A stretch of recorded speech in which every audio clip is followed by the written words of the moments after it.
I had to actually start my recording, so I'll start over. In accordance with the requirements of the open meetings law, please be advised that this meeting is being audio and video recorded. The agenda lists all of the topics which may be discussed at the meeting and those that are reasonably anticipated by the chair. Votes may be taken as a result of these discussions. Not all items listed may in fact be discussed, and other items not listed may also be brought up for discussion to the extent permitted by the open meetings law. Please address all comments to the chair. This meeting of the Conservation Commission is being held by Zoom at the link provided in this notice, which is the agenda that's posted on the town website.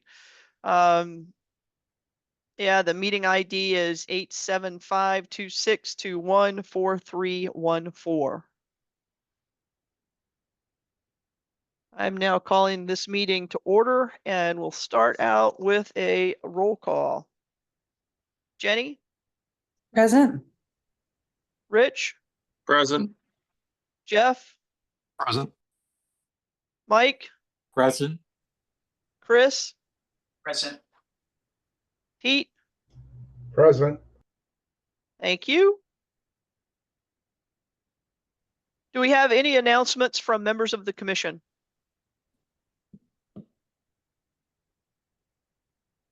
I'm seeing no hands raised. So for public comments, comments are limited to 3 minutes and are must be on a subject matter that is under the direct jurisdiction of the Conservation Commission. Comments about current agenda items are to be made during the comment period of that specific agenda item. Please address all comments to the chair. And the protocol here is that you use your React icons. There is a hand you can raise, but if you use any icon there, I will see it and I will call on you. And if for some reason it seems like you're missing your opportunity, go ahead and speak up. I will acknowledge you, and you know, even if it's not the right time, I will get back around to you. And for members of the public, each time you speak, please state your name and your address. Do we have any public comments? And I'm seeing none, no hands raised. Very good. Sophia, do we have any meeting minutes? I haven't seen any distributed. No meeting minutes. Thank you. And then continuation requests.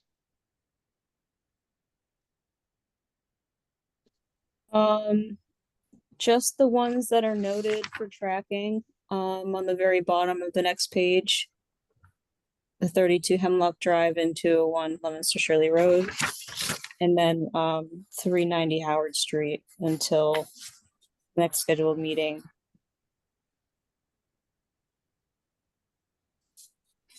Oh, okay, to March 19th.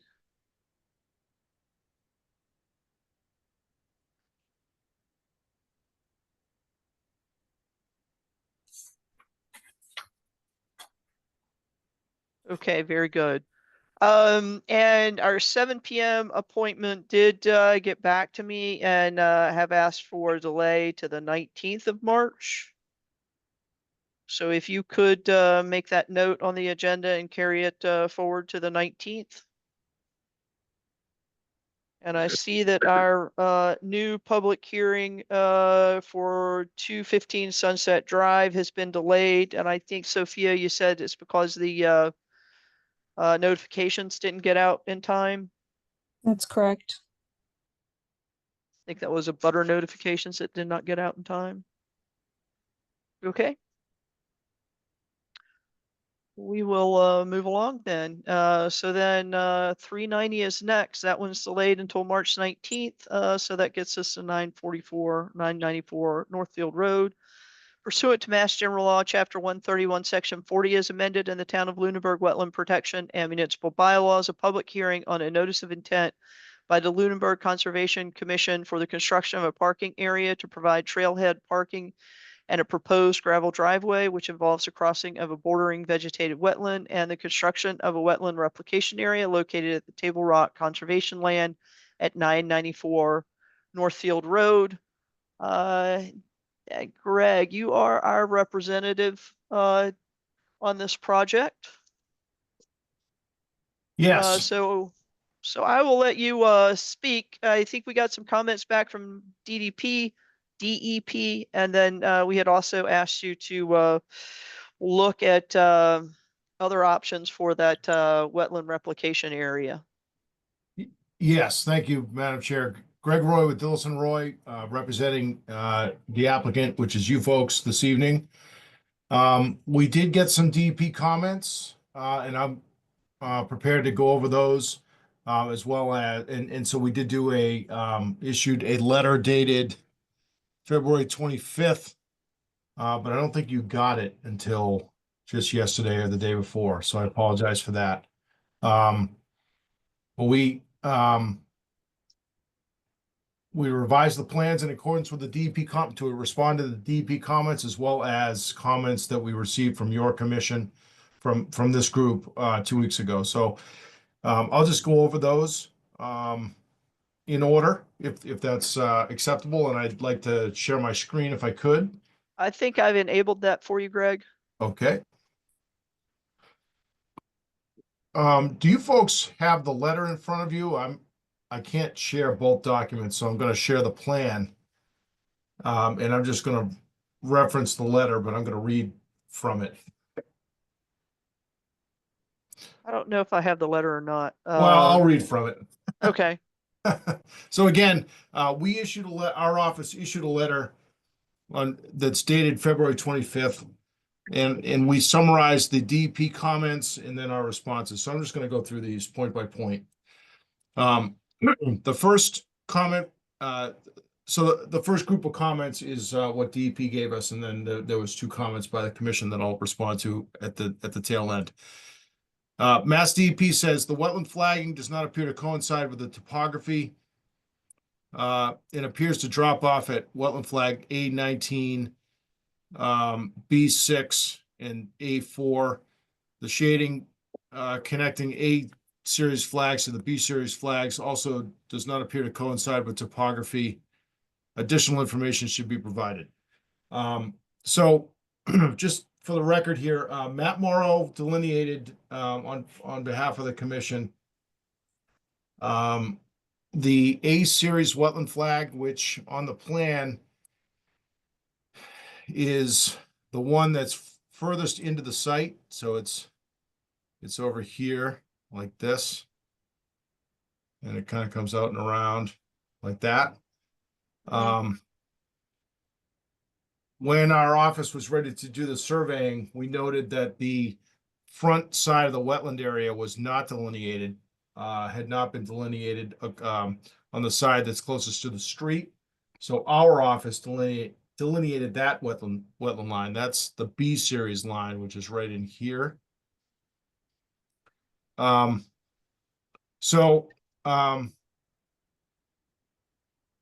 not really sure what the department is getting at here. The wetland flags are in the field. They were based on soils, topography, and vegetation, just like every other wetland delineation that's done. Both Matt and our office delineated based on those standards, and we survey located them. So sometimes wetland areas don't correspond with topography. And it's kind of one of those areas that you have some undulating topography, and it's just, but I can assure the commission the delineations of the wetland area was done in the field based on normal and proper wetland delineation procedures, and we survey located the flags. So we can attest to the accuracy that's as they're shown in our plan. It looks consistent with I'm pretty familiar with that area because I walk there periodically. It's pretty consistent with what I've observed out there. Yeah, I mean, I think it's to defend DEP. They don't go and do a site walk on every Right. project. So this one's pretty cut and dry. Yeah. I don't want to take any thunder from Chris if he has a question. Yeah, Chris did have a Yeah, question. Yeah, it's just for education, Greg. So where did they get their information? Like, where's the discrepancy come from? Are they looking at maps and comparing it to the flags? How does that happen? I have no idea. I Okay. really don't. I'm sorry. No, that's fine. I I'm just have trying a, to learn more. I've gone on record in the past. I have there is a disconnect between myself and current DEP personnel on a lot of issues. Mhm. I think they're just looking at the topography and saying that there's. I really don't know. Yeah, fair Where enough. that Fair enough. comment I'm comes just from. just something new that I want to Sometimes understand. when sometimes the groundwater table, is sloped, and you have soils and hydrology and wetland indicators that don't necessarily jibe with the contours, and that's what we have here. So, we feel very comfortable with the wetland delineation as it's shown. Thank you, Greg. Let's see. Next question. Please provide a pre and post-developed peak rate chart demonstrating compliance with standards 2. So just to put some layman's terms on what that means. There are 10 standards of the Massachusetts Stormwater Management Policy. Standard 2 relates to peak rate of stormwater runoff from the site.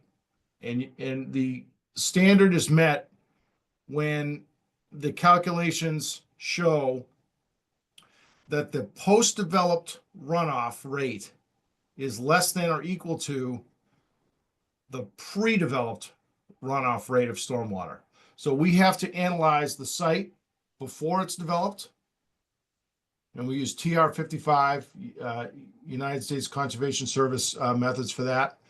And we have to compare it to the post-developed site when we build the driveway and the parking area and all of the associated infrastructure. And we have to show that at the design point, which in this case is the wetland area, that the rate of runoff off-site is at or lower than what it is in the pre-developed case. We did include that in the initial submittal. Excuse me, it's been a long day. But we highlighted it in our letter just to make sure there was no ambiguity. We analyzed the 2-year, 10-year, 25-year, 50-year, and 100-year return storm frequencies. And in all cases, we have reduced the peak runoff rate offsite when you compare the post-developed to the pre-developed. So we've met the standard. Next question. Adequate pre-treatment is required for infiltration BMPs to achieve the listed credit percentage of TSS removal. I'm going to explain this in a minute. Please revise the TSS worksheet as credit appears to have been taken for the pre-treatment itself, in addition to the 80% for infiltration basins that can only be credited for with pre-treatment. This relates to standard 4 of the stormwater management policy. TSS is an abbreviation for total suspended solids. And there are standard practices, we call them better management practices, or abbreviated BMPs, that the state of Massachusetts assigns certain removal efficiency, a TSS removal efficiency. So each of the BMPs are assigned a certain percentage of removal, how much they'll remove TSS. And so it's sort of a standard published value. And there's a standard calculation sheet that we use for this. And sometimes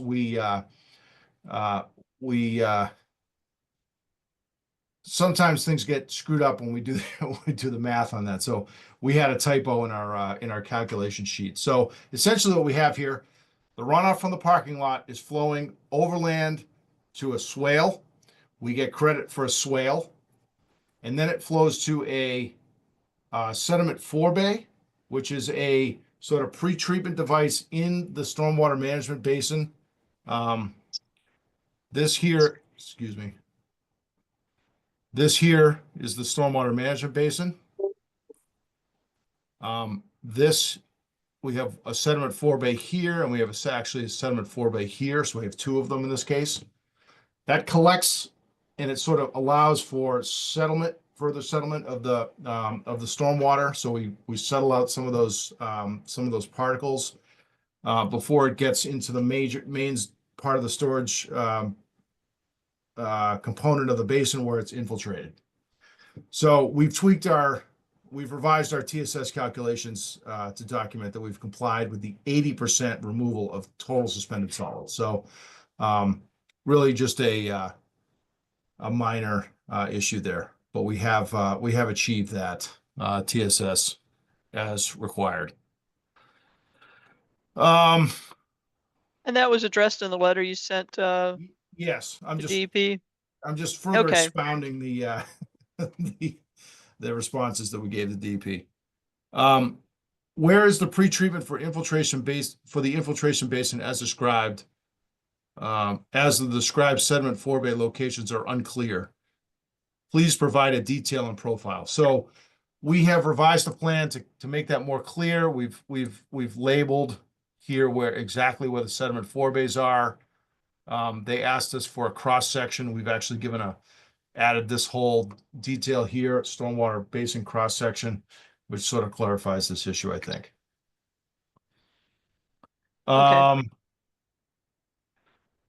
Next comment, additional pretreatment for the gravel road should be considered as the fines from the gravel road could compromise the function of the infiltration basin.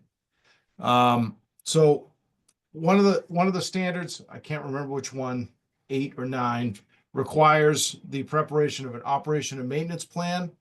That has been prepared. It is included in the stormwater management report that we submitted initially, and it includes operation and maintenance of these BMPs, and it's pretty standard. I think that the swales and the sediment forebays are going to do a good job in capturing any fine particles before they get to the infiltration portion of the stormwater management system. Over time, you're going to get a further compaction of the gravel surface. So this is really only a concern at the beginning of, the first year or two when this parking lot is put in service. After probably one winter season and compaction on that, you're really not going to have the fine particle movements sort of declines over time.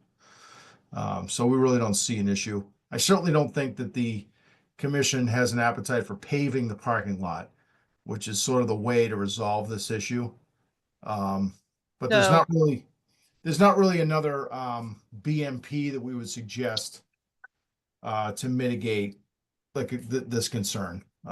We think that the swale that we have proposed on the to capture the stormwater running to a sediment forebay, both of those are prior to any exfiltration or infiltration of the stormwater, is adequate.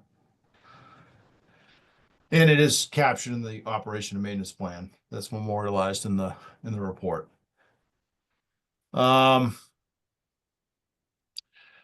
DEP recommends that the commission include conditions that require at least a 2-year monitoring period and steps to ensure the proposed replication area will meet or exceed the performance standards. I'm just going to summarize there. We don't have any objection to that. And in fact, we have those notes in the plans relative to those metrics. They're on sheet 2. Note C on sheet 2 provides monitoring requirements and sort of performance standards for how things need to take over time. So we would not have any objection to that. We would recommend that you if you're going to approve the project, that you would issue that condition, because it's a pretty standard condition.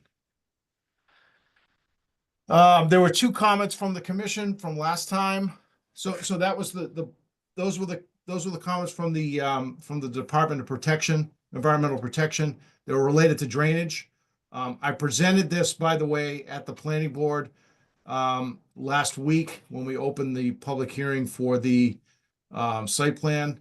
And I told the planning board at that point that, because we had just gotten, I think, comments from the Department of DP at that time. I think it's important for everybody on the call to know that DEP does look at our stormwater calculations.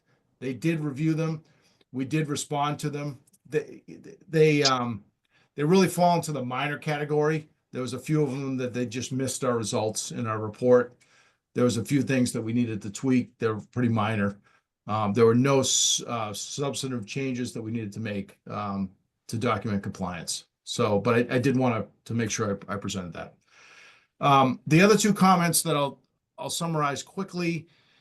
You asked us to show the locations of the driveways across the street.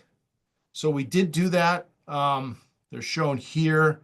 We have the approximate driveway for 939 Northfield, and then here we have the approximate location for the 919.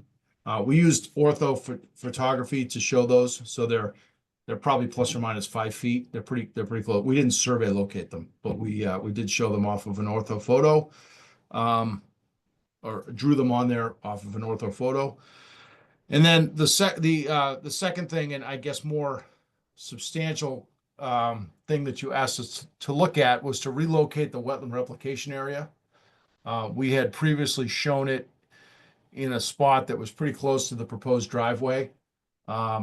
We did rotate that around the wetland to provide some separation between it and the driveway, so that we wouldn't have an influence of plowing and that kind of thing during the winter months, especially. So we think that is responsive to what the commission had in mind, and we think that's a reasonable area to put it. Same plan as before. We'll save overstory trees. We'll put them on hummocks. We'll excavate down in between them, and we'll provide the plantings, wetland species plants, and overseeding. And all of that is done pursuant to the Massachusetts Wetland Replication Guidelines that are available. And we have notes and specifications to that effect, as I've referenced earlier on the second sheet of the plan. So that's it. I mentioned that we did open the meeting with the planning board. There were some abutters. I think they're here at the meeting. I did make sure I mentioned at the end of the meeting that we did have this continued hearing so that they could come and present any concerns with this commission. So I think a few of them might be here, but I'm happy to take any questions or concerns from the board or anybody else. Thank you, Greg. Yeah, you've addressed my questions and the concerns that I had tracked from the previous meeting. Do we have other questions or comments from members of the commission?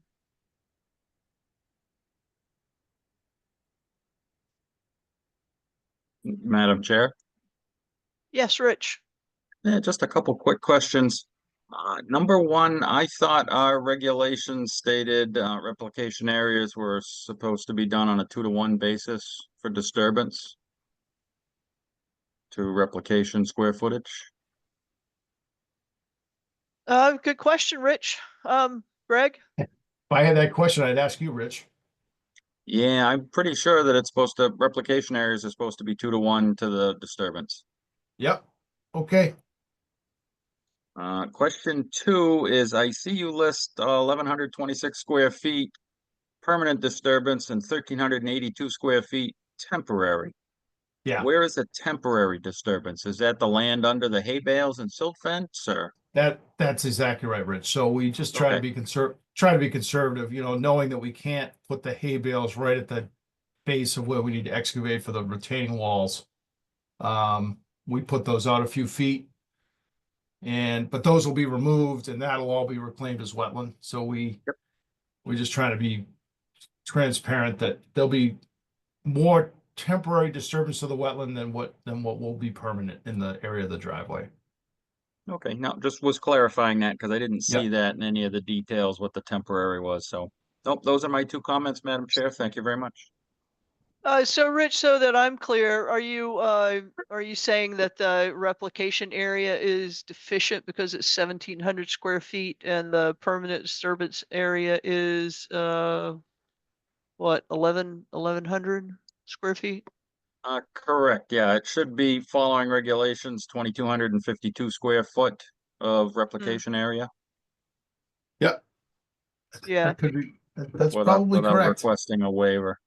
So, No, and I don't think you should grant the waiver to your own filing. there's no hardship there in just No. expanding it to, mhm. We a wouldn't dare line. ask for that waiver. I Yeah, think that's an oversight on our part, so we'll correct that. okay, Perfect. Thank you, thank you. Madam Chair. Thank you, Greg. I'm just gonna, make a note here.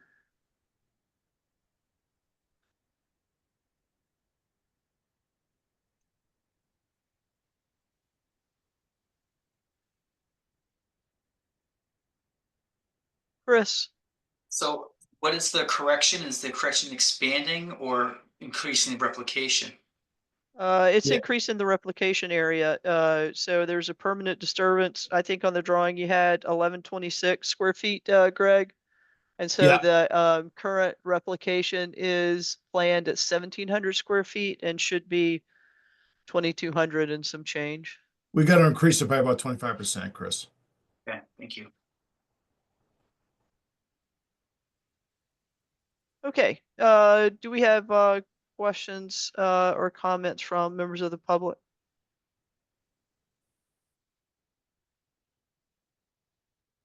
Sophie, you have I'll call on you.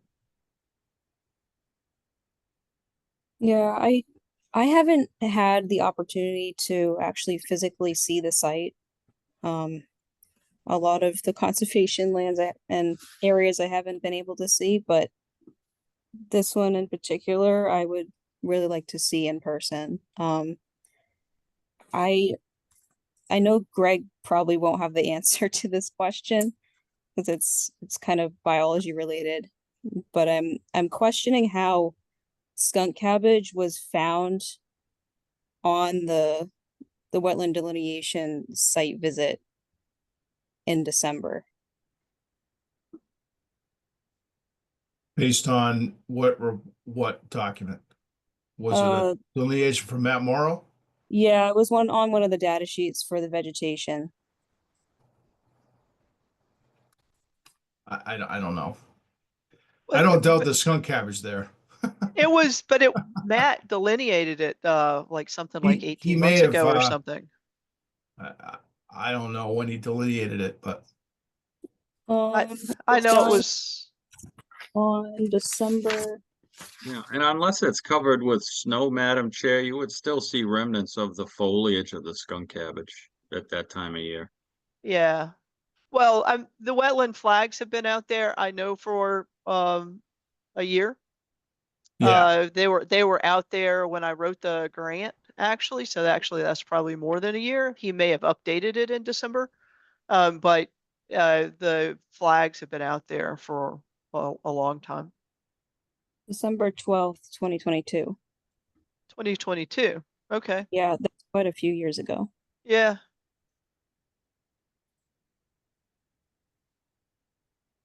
I have to check with Matt on that. I don't know.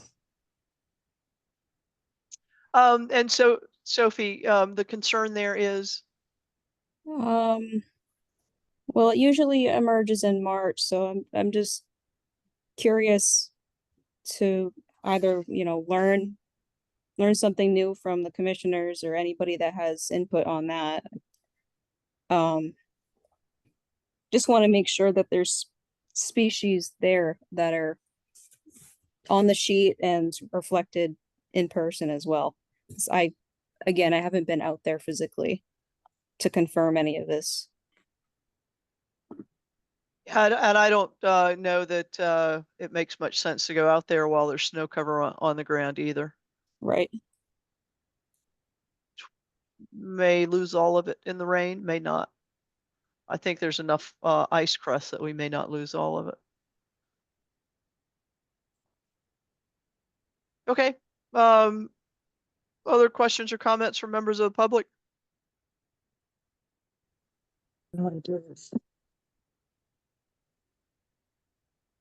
Did I hear somebody say something? Hi, Laura Karen Gustus, Ah, very good. And what is your address? 19 Burke Street. I'm one of the property owners of Settlers Crossing Golf Course. Okay, very good.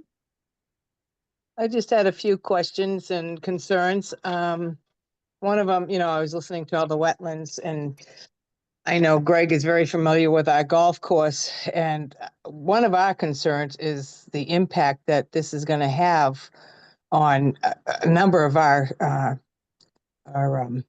holes on the course, per se, our fairways. Like our second fairway, your parking area is pretty much abutting our second tee box. And and there's a substantial sized pond right next to it. And then that flows down into a larger pond, which is bordering our fourth green and our fifth tee box, which at certain times of the year, particularly the spring, is nearly underwater as it is now. So my concern is the impact that this is going to have on my golf course. And then the other concerns we have were basically public accessing the course. If somebody is going from the parking area, I should say, and they go to the wrong direction, they're going to end up right in the middle of the golf course, and that can be a very dangerous situation. So one of our concerns is the access that they have from that parking area on towards our golf course, because you're right adjacent to it. And I mean, is it possible that we could have some plantings put in there to kind of deter that? And, those are a couple of our main concerns. My manager is probably on the line as well, Tanya Evelyn, and she can probably speak better to the situation down there. But I just, I voiced these concerns at the planning board as well. And I'm here. Tanya, you had said something. Yeah, Tanya, can you introduce yourself and Yeah, your address as well? I'm Tanya Eberlin. I live in Ashburnham, 95 Dunn Road, but I manage and the ground superintendent at Settlers Crossing. So the comments that Laura had made regarding our water concerns and the golfers coming through that parking area onto the course. The other concern that we had was who's going to monitor that parking area. Our parking lot itself is on Northfield Road in the wide open. I have signs posted, no loitering, and I have issues down there. I call the police frequently to come down. I have people doing all kinds of stuff down there in the parking lot, and we're wide open. So once people find out about this parking spot off into the woods out of sight, how is that going to be monitored to prevent these people from moving over to there? And I mean, I've had to call the police on a domestic, on drug passing bys, inappropriate actions in the vehicles because they don't think anybody's there. But so yeah, that's definitely a concern that we have. And I have people who have tried to get onto the golf course who have parked in our parking lot, gone across the street to 7 with their clubs, or even gone up to the first tee box with their clubs, thinking they're just going to walk out, and had to stop them. So that's in plain view of our clubhouse. Our other concern is these people who find out about it easily take their golf clubs and tee off of the second tee box, and that tee box is not in sight of our clubhouse. So that's going to be another issue if people start figuring that little thing out.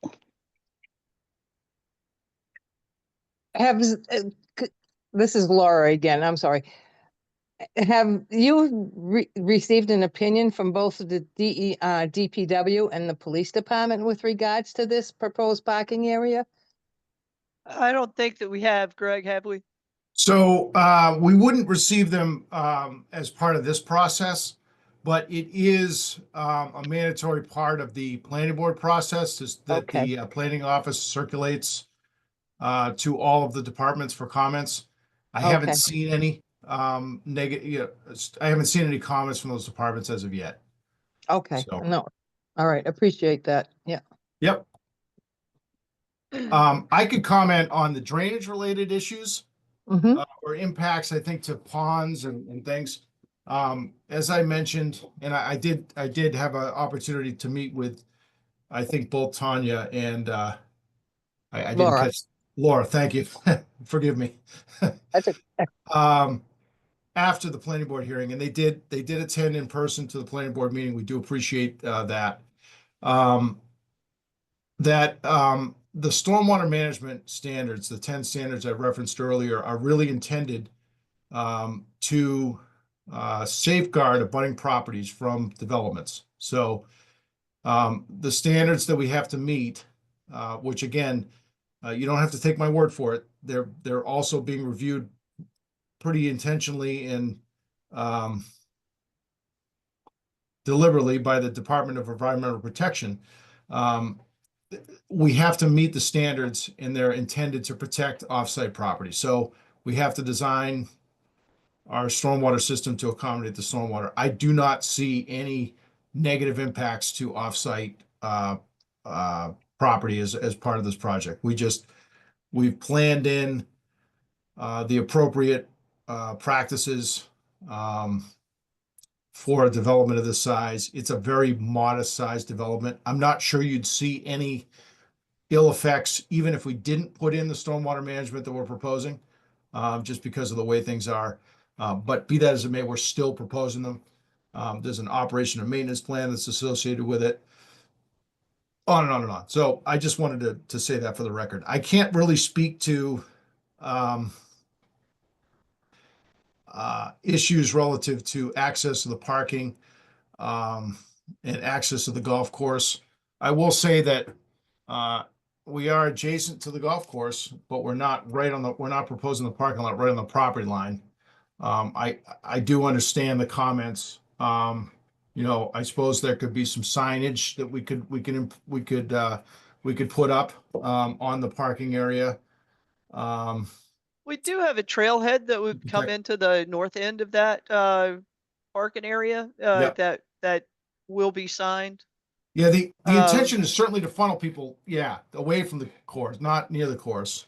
Mhm. right, But I guess I don't want to speak out of turn on that. The commission, who also happens to be my client, may be in a better spot to address some of those concerns, but I wanted to speak on the stormwater at least and the Yeah. offsite impacts. How far away from the property line will the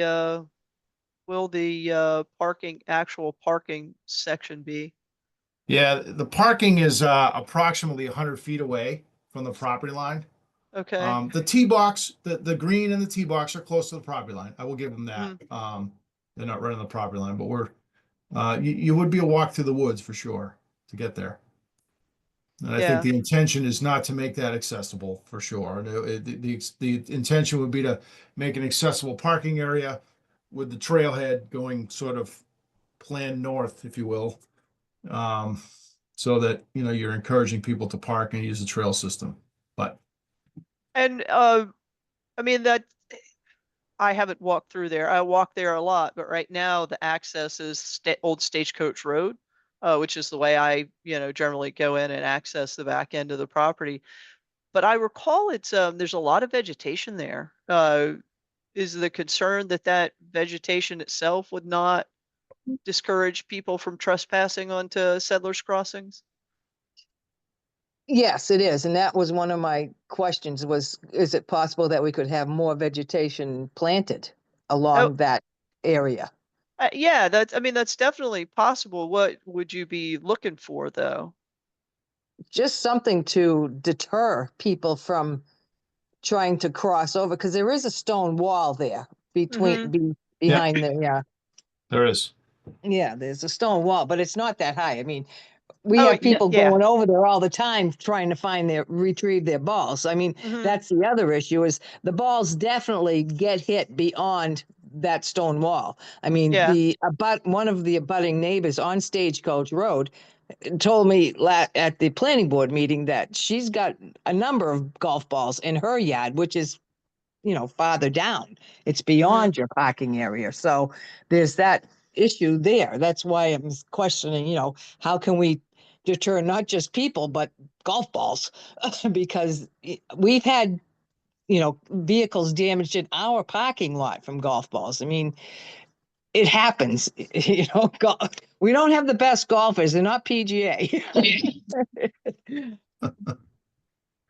So, I mean, that is one of our concerns, and it's just the access and the potential for damage.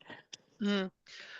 Greg, could you maybe think about like I know we got a lot of tall canopy trees in that area. Think about, I think it would need to be like some kind of denser understory tree that maybe we could plant along Yep, that area. yep. Yeah. Some brush that's thick, that comes in thick. Yeah. Yeah, we can look yeah, at yeah, something. yeah. That's a forest edge kind of something that might capture a few more golf balls and then make it a little bit more discouraging for people that have trespass on their mind, especially if they're trying to trespass and haul golf clubs with them to do it. We Yeah. don't want to encourage any misbehavior. Yeah. Oh, we can look at that for sure. Yep. Okay. All right. Thank you. Thank you for those comments. Thank Do want to you. be good neighbors. Thank you. I appreciate it. And I Tanya, I don't go know if ahead. Tanya had any other concerns. I mean, she's the one that's out there. I'm there almost every day, but she is out there daily. So I would like to defer to her if there are any other concerns that she needs to voice. No, I think, between my main thing was the trouble that is going to ensue in that parking lot once it's dark and people find out about it. Yeah. Signage, yeah, that could help, but I mean, like I said, we have signs in our parking lot and people will park right underneath it. I will go out and tell them they have to leave and they're like, I'm just having a drink. And I'm like, well, there's a no loitering sign right above your car. You can't be here. It's time for you to go. It's not a hangout. It's a residential neighborhood. I have people trying to tailgate. No, we don't tailgate here either. It's golf and go. You want to drink? Go. Happy to have you inside the bar, but it's not our thing to have people hanging out in their vehicles, drinking and all this stuff. So, and I know that there's other parking areas for other trails in Lunenburg.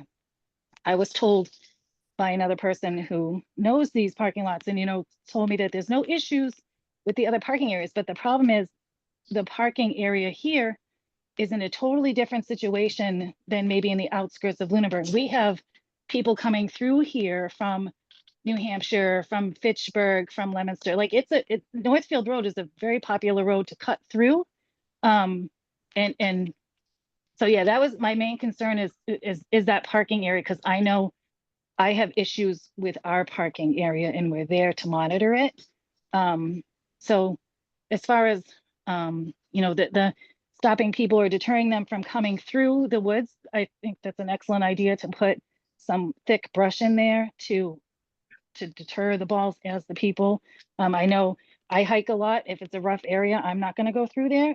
Never mind trying to carry clubs. So I think that's good. I think still my main concern would be the people that I kick out of our parking lot are just going to go right up behind that area.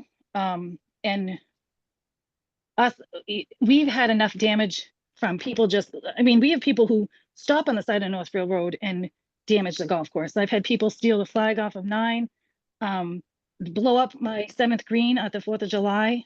They threw a big firecracker in there and blew up the green. So the damage is an open view of people. So I'm just concerned what's going to go on out of sight. But Thank you, Tanya. Thank you. I don't see any other hands raised. So I thank everybody for their comments. And Greg, it looks like we have a few more action items for you. Yeah, I have the replication area. I have some to review the plantings. I also did want to note that the planning board process is still open. So Right. we will capture these and in time for that as well. I think that's next week. Okay. So no, I appreciate the comments and we'll do what we can here to introduce some fringe shrubbery, if you will. There's lots of species that I think would be appropriate there. Native species that will deter people from wanting to walk across that buffer. Okay, good. I appreciate that. Thank you. Okay, so Greg, what do Did- you think for it? Our next meeting is the 19th. Is that enough Yeah, time, do that's you fine. think? That's fine. Okay. What I did want to ask one clarifying question. We do have, I didn't maybe touch on it tonight or the night before, but because we're taking down some trees, we are proposing to, per your regulations, plant some overstory trees. Does the commission, and I guess I'm asking you to put your client hat on here, or regulatory hat, whatever you want to do.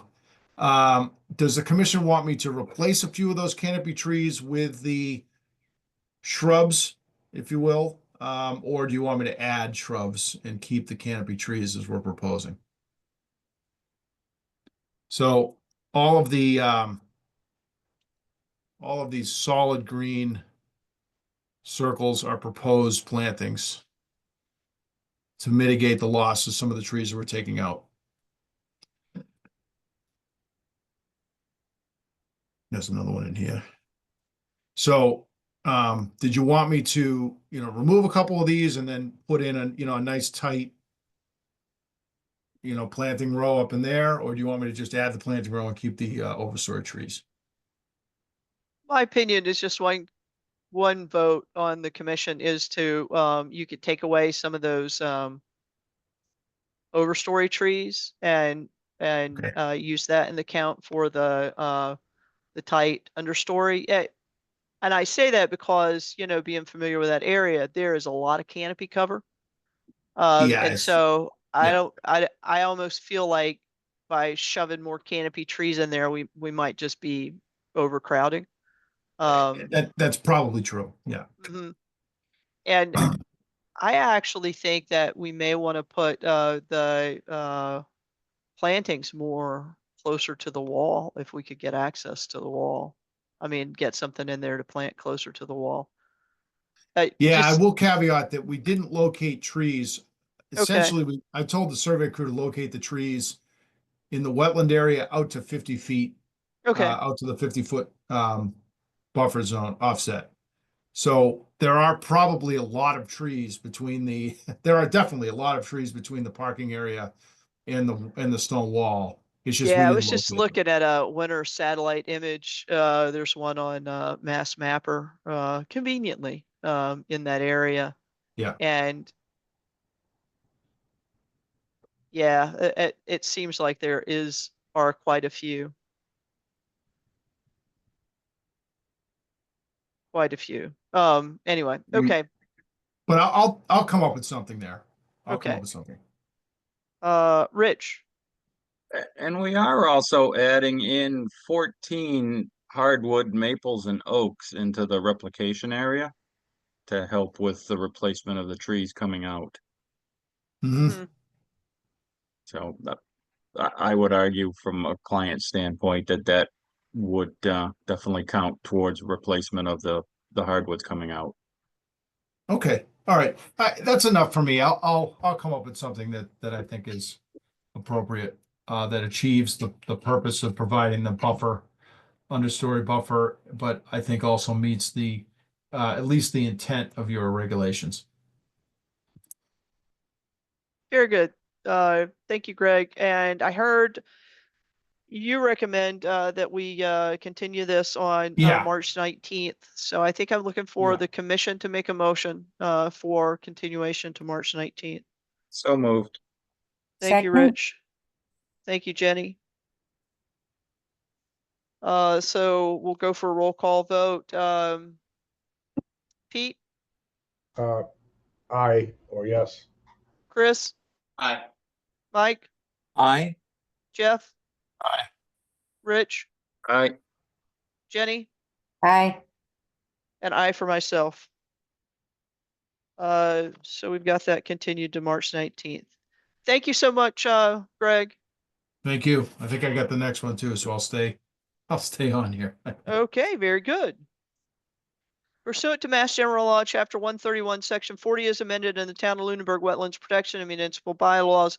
A public hearing on a notice of intent by James and Allison Latazzi for construction of a wetland replication area to provide mitigation for an existing farm road, riverfront crossing, and the replacement of an existing culvert within a farm road at 780 Northfield Road.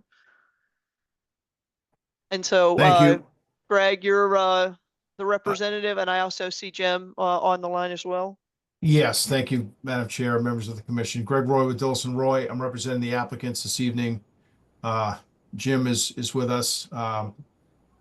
Jim and Allison Lattanzi are the applicants. We did receive, so I went through a history of this. I'm not going to rehash that. I think most of you folks are understanding what we're doing here. I'm just going to go over, we did receive some DEP comments. I think there was 2 of them in this case, or 3 of them, excuse me. 4 of them, sorry. And I'm just going to go through the DEP comments one by one here. I'm having trouble with my screen, so I'll show you the plan afterwards. So I think, are you all seeing the letter? Yes. Okay, sorry about that. I can't, for some reason, split the screen here and see the letter. So, first comment, stream crossing replacement may qualify as a limited project per 310 CMR 1053-8. NOI proposal should be filed according to 310 CMR. I'll spare the verbiage. The Form 3 should be updated to reflect this. The applicant should provide an evaluation to show that the replacement culvert meets stream crossing standards to the maximum extent practical. Our response is that the project involves a replacement of the existing culvert within the existing farm road. So as I specified last time, Jim improved what was an existing road, improved the culvert as compared to what it was when he purchased the property. Upgraded that to a 24-inch culvert, I think it was, or an 18 or 24-inch. We are now, this proposal is not making any proposed changes to the driveway, which again was allowed by this commission. But we are intending to improve the, or upgrade, if you will, the culvert from a 24-inch existing to a 30-inch, and to sink that down in the grade so we have a natural substrate. And it's our assertion that that is a maximum practical extent here. We don't have a lot of vertical separation where we can put in a huge bridge, if you will, for a sort of dot your I, cross your T stream crossing standard. But we can look to put in an oversized culvert where we get a natural substrate in here. Any more than that would require significant upgrades to the road itself, which again would require more work in the area. So we feel that is a maximum practical proposal. So that's what we're proposing. We haven't made any changes to that, but we just wanted to narrate that. Greg, that pre-existing culvert was an 18-inch culvert. Thank you, Jim. So we went from 18 to 24. We already upgraded once. On site, the DEP requested I upsize one more time. So when we had our walk, they're the ones that suggested a 30-inch on site. Yeah.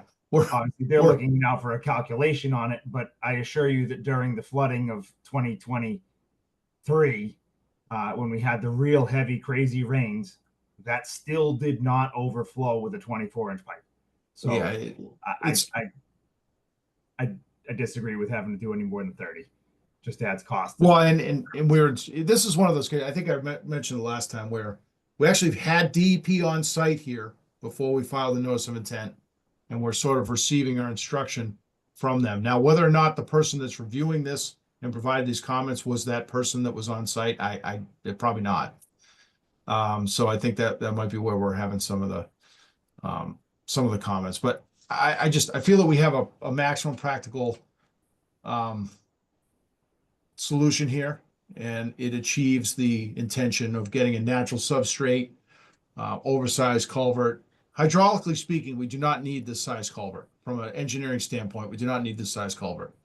It's really just for, you oversize the culvert so you can set the bottom of it in the substrate material, so you can have that natural bottom, buried bottom, if you will, so you don't have an artificial surface for the critters to walk through. So that's what we're achieving here. Just as I'm reading the feedback, it says the applicant should provide an evaluation. Is there some type of evaluation you could do to maybe defend that it's the maximum extent practical? I mean, I don't know, but no. you know, they've asked, they said provide an evaluation. So that's the only reason why I know. I just, there's a road yeah, that's there. yeah. There's a culvert under it. We're upsizing the culvert. I mean, it's at some point you just have to kind of look at it practically and say, yeah, we're meeting the, we're doing the best we can here. Well, fair enough. I also acknowledge the history here too, right? And Yeah, I mean- appreciate you and Jim trying to work through this. Right. Okay. Second here, let's see. Bordering vegetated wetland bank and land underwater associated with the culvert replacement and completed work should be quantified on Form 3. Additionally, the applicant should demonstrate that the proposed crossing meets performance standards for bank found at 310. So again, this is one of those, it's just difficult, right? So we have a situation where we have an existing road that was improved. And the filing that's before you is really just replacing a culvert. So we're not really proposing any work in land underwater or bordering vegetated wetland or bank, because the road's there, there's a culvert. We're going to take that out. We're going to put a new one in. So there's no bank, or those metrics aren't there. However, we have acknowledged that there may have been, and this I think I can safely say, prior to my client's purchase of the property, there may have been alteration to the wetland area. So we are proposing a wetland replication area as a belt and suspenders as part of this application to mitigate the loss of potential loss of, I'll say, historical loss of bordering vegetated wetland where the road was put in. But in terms of this actual filing, we're proposing essentially a culvert replacement in a wetland replication area. So we're not proposing any work in land underwater or bank. We have quantified based on the best, and I'll show you the plan again for those that don't remember the presentation I did last time, that we have done an estimate of sort of what the prior to this being farmed and when this was virgin land, what the wetland area probably was. We've done an estimate on that, and we've proposing a replication area. And again, this was all done at the direction of DEP. And the specifications that we provided for that we're providing on the plan were done at the instruction of DEP. So, Greg, if I can jump in, when I upsized that 18-inch to 24-inch culvert pipe, there was no road expansion at that point in time. I put in even the back exact then, same right? length pipe. It was about 30 feet long. We took it out and put a new one in, a bigger one. Right.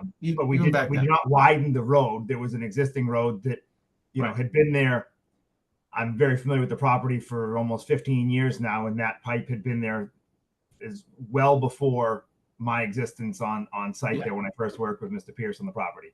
The culvert itself, the pipe, is probably 40-year-old pipe. It was an old galvanized pipe that came out, so it's nothing that was put in the last 25 or 30 years. Everything else is is HDPE at this point. So, you know, we when we did our work before, that was just a replacement to upgrade, and again, that's when we upsized. So I understand they're asking, you know, about what we're disturbing, but there was no disturbance there. We did exactly what we're talking about now, which is just a remove and replace. So Thanks, Jim. Appreciate that. The third comment by DP was just that they recommend a condition that the work occurred during a low flow or a dry period of the year. Special conditions that could include 2-year monitoring, 75% survival rate, et cetera, et cetera. Again, all those notes are on the plan. We don't object to those conditions. In this case, DEP specifically told us what they were looking for the replication, so we specified that seed mix verbatim, which is a New England wetland mix, a native wetland seed mix that will be overseeded in the area. But we don't object to those conditions. They're standard for wetland replication type projects. So, and then finally, the commission should ensure that the submitted fee is correct. So again, we're upgrading a culvert. So to us, this is a pretty, yes, we're including wetland replication, but we're not asserting that wetland area was filled by the applicant. We're trying to put a belt and suspenders approach on this thing so that there's no scrutiny moving forward. You know, we feel that the category 1 is sufficient. It's really a pretty minor project. So that's our opinion on that. Those are the 4 comments. I don't think there was any comments from your commission. That was it. I wasn't tracking any comments from our commission.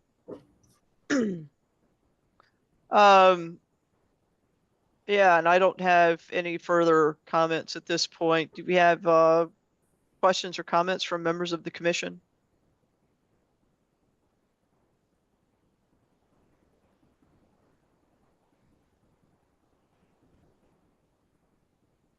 And I'm not seeing any questions or comments from members of the public.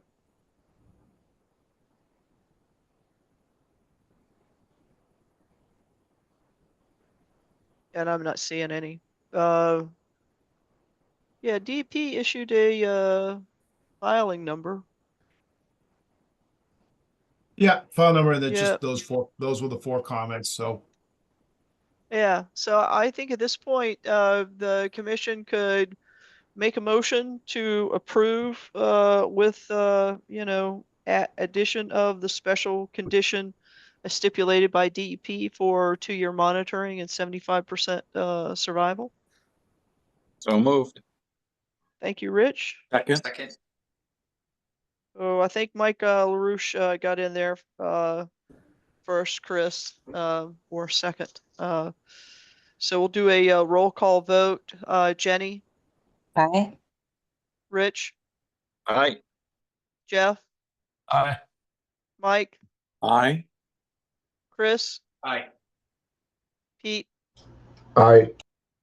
and I for myself. thank you very much. We appreciate it. thank you, Thank everybody. you. Okay. Moving along, pursuant to Mass General Law, Chapter 131, Section 40 is amended in the Town of Lunenburg Wetlands Protection and Municipal Bylaws. A public hearing on a request for determination of applicability by Melissa Canavino for the renovation of a patio stairs and walkway within the 50-foot buffer zone of Hickory Hills Lake located at 67 Island Road. And do we have Melissa here with us tonight? Yes, Or her Chairman, I am- representative? Yes. Okay. And do you have the ability of sharing, or are you need us or Sophia to share? No, we can share. Okay.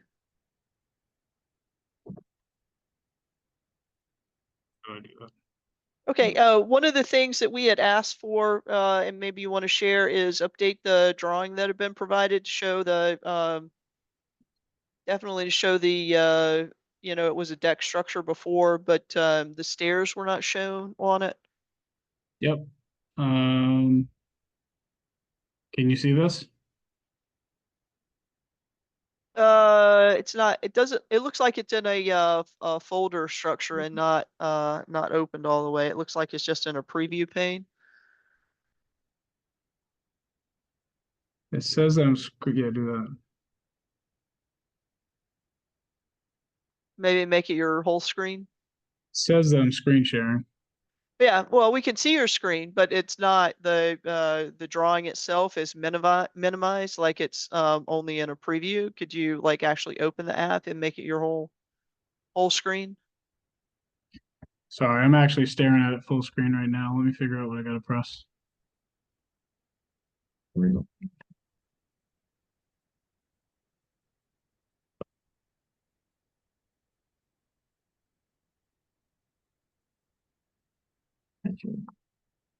And who's actually been talking? Sorry, this is Jared Crowley, Melissa's fiance.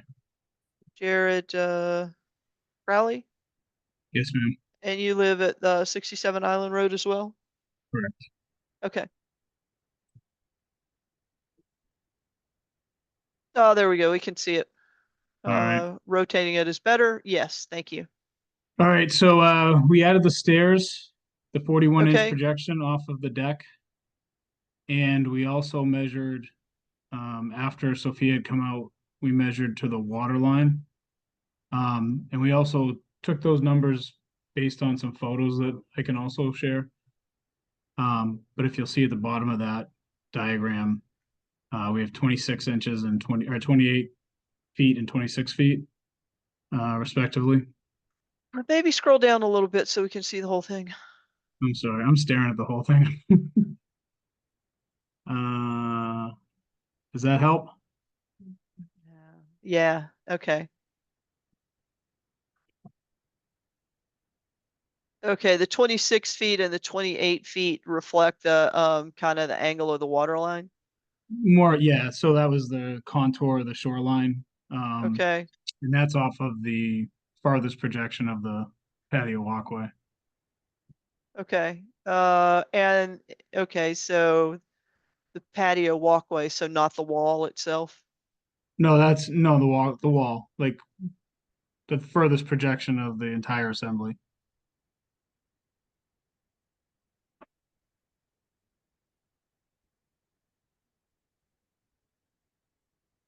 Okay.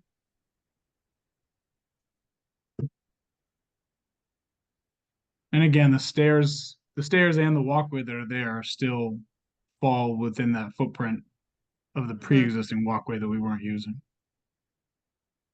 Okay, and you have photos to show us too? Well, before we go on, do any commissioners have questions about the drawing or updates? Okay, yeah, why don't you show us photos?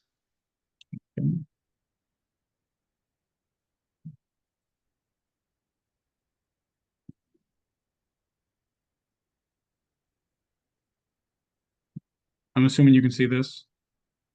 I see thumbnails. Okay. So we did a lot of digging and we found some older Polaroids when they were assembling the greenhouse that the deck is now on the footprint of. Hmm. And the best we I'm can not figure- looking at a whole screen view of a photo though. I'm looking at like a preview of a, so it's on Oh, my no. screen, it's 2 inches by 2 inches, and I'm looking at your site plan folder, you know, file explorer. All right. I'm sorry. I'm doing share screen. And then it says, Have you shared those photos with the office? yes. I mean, it might be easier for Sophia to go into OpenGov and share them.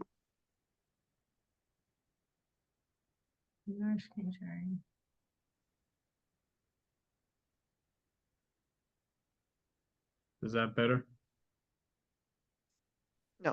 I think you just have to double click on what you want to share and it'll be the size of the screen. So what I'm looking at a full screen. That's why I thought that you were seeing a full screen of it. Do you have two monitors? No. Oh, I wonder if it's hold on. Share phone. Share screen. What? Basic, advanced. It's whiteboard. Oh, there we go. You have to do it one at a time. Okay. So Okay. this was the this is when it was first being assembled, and sometime between 76 and 78. Nobody's really sure about when they built it. This is the basement entrance here, and there ends up being a walkway that comes out here and then goes around. There's a doorway entering the greenhouse here, and in a couple of photos I'll show you where there's a doorway on the other side, so you could actually come out of the basement into the greenhouse, into where this guy's standing here, and you could walk back around. So it had perimeter access.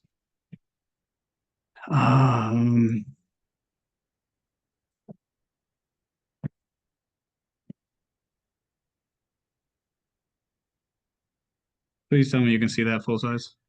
No. Oh Christ. All right, maybe if I actually.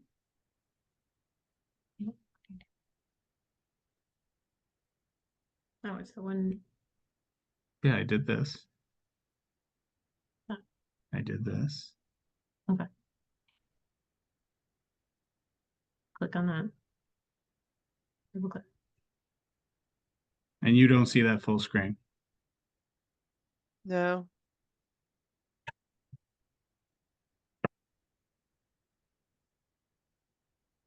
If you stop sharing just a minute, I'll show you what we see.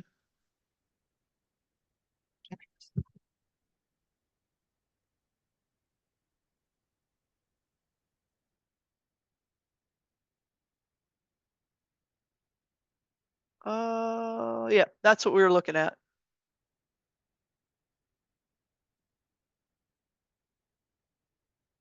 So this is a small icon over to the side and then a little thumbnail. So we're not seeing the full screen of the photo like we just saw of the other side.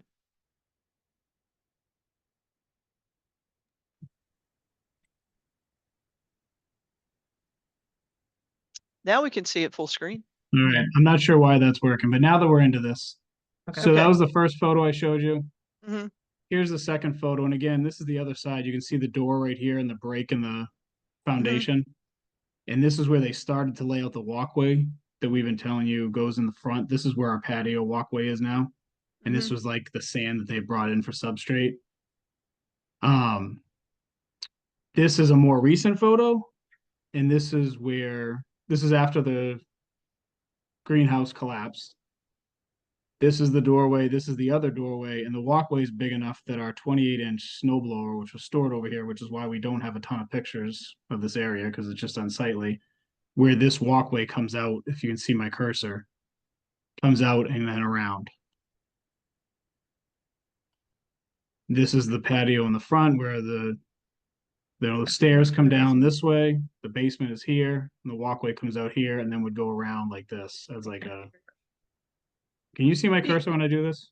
Yes. Yeah. Do you have anything that shows the width of the walkway in the front? I think so. So this is the landing. This is, coming up to the house this way. It goes down and then the beach is down here. So here's the patio and then the step that went up into the pavers where we had said like the pavers were flagstone and brick that were kind of just embedded in grass. And over time, we just didn't walk over there and the grass overtook. But that's the way this came out and walked across and essentially the now deck and the greenhouse was here and the walkway went this way. This was the deck construction. Again, this is that walkway that went around the side, came down here and then went along here to connect to this other walkway going into the basement. And this is where our patio is now, is here, and the stairs project out to this point. In this photo, you show the deck is actually bigger than the pre-existing greenhouse. So this is overhanging by 3 inches for support. I'm talking to the building department about that too. But yes, And then functionally, in the function- front, where it goes towards the wetland, it Yep, looks like this- it's hanging this- over more than 3 inches. nope, this projects the 24 inches that we have in the design plan and the building department's aware of too. Okay. But again, still within. So the building department talking about this, and I think the last time we talked, it might have been Richard Burst that said that's not as big of a concern because the foundation, the big concern seems to be whether we dredged or dug anything up. But we actually built on a foundation that was already pre-existing, so I didn't have to dig anything or pour any footings or disturb any of the soil. But yeah, the plans explain that this comes out and has a cantilever, also within code, but the conservation concern I understand. But this is the walkway we were trying to explain last time that there was a walkway that came around, and we we're trying to explain why this even existed is because this was a path to go around the greenhouse. This was a photo I was able to find to show the water line. This is an 8-foot ramp going to the deck. And this is the typical water line for us. Here's the grass edge. When Sophia had come out, we were measuring from the grass essentially to the existing patio. And I was trying to explain that there's a lot of beach in front of that grass. Like this isn't the actual shoreline. The shoreline is 7 to 8 feet beyond that grass line. So that photo was asked for to show that. And this is a second photo taken the same time, where you can see that the water line, one of the measurements Sophia took was from actually this light, which made it really close to the patio. But obviously the water line is much further back. So those are photos to try to explain the depth of our beach on a typical day. Okay. And I think I might have a couple more photos.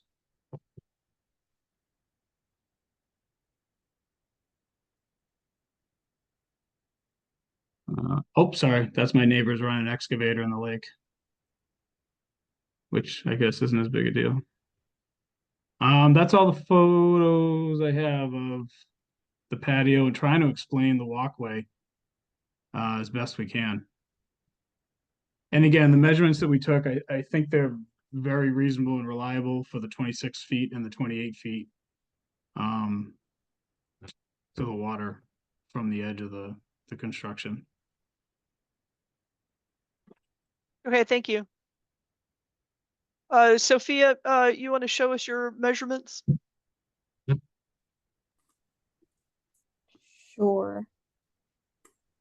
Well, I can show you the drawing with the sketch, and then I'll just tell you the measurements. 1 second.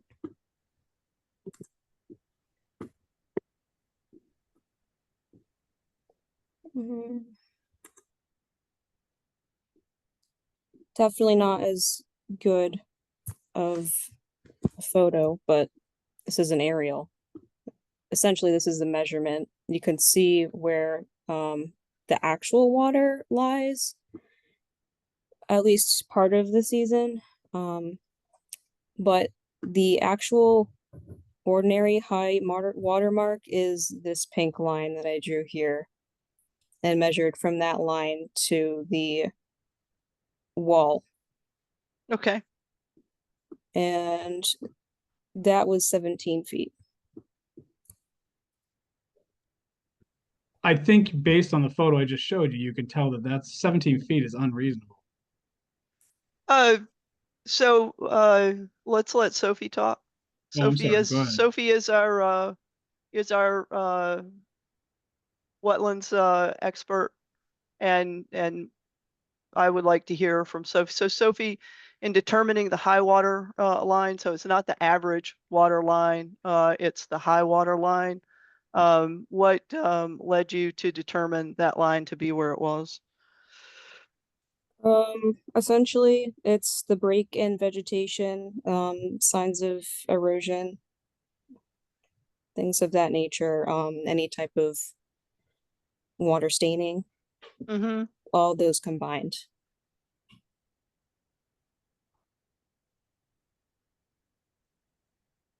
Okay.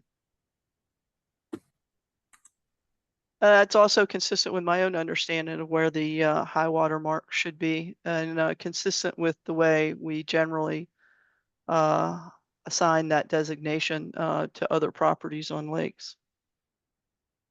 So that's making the assumption that the water comes up to my grass yard.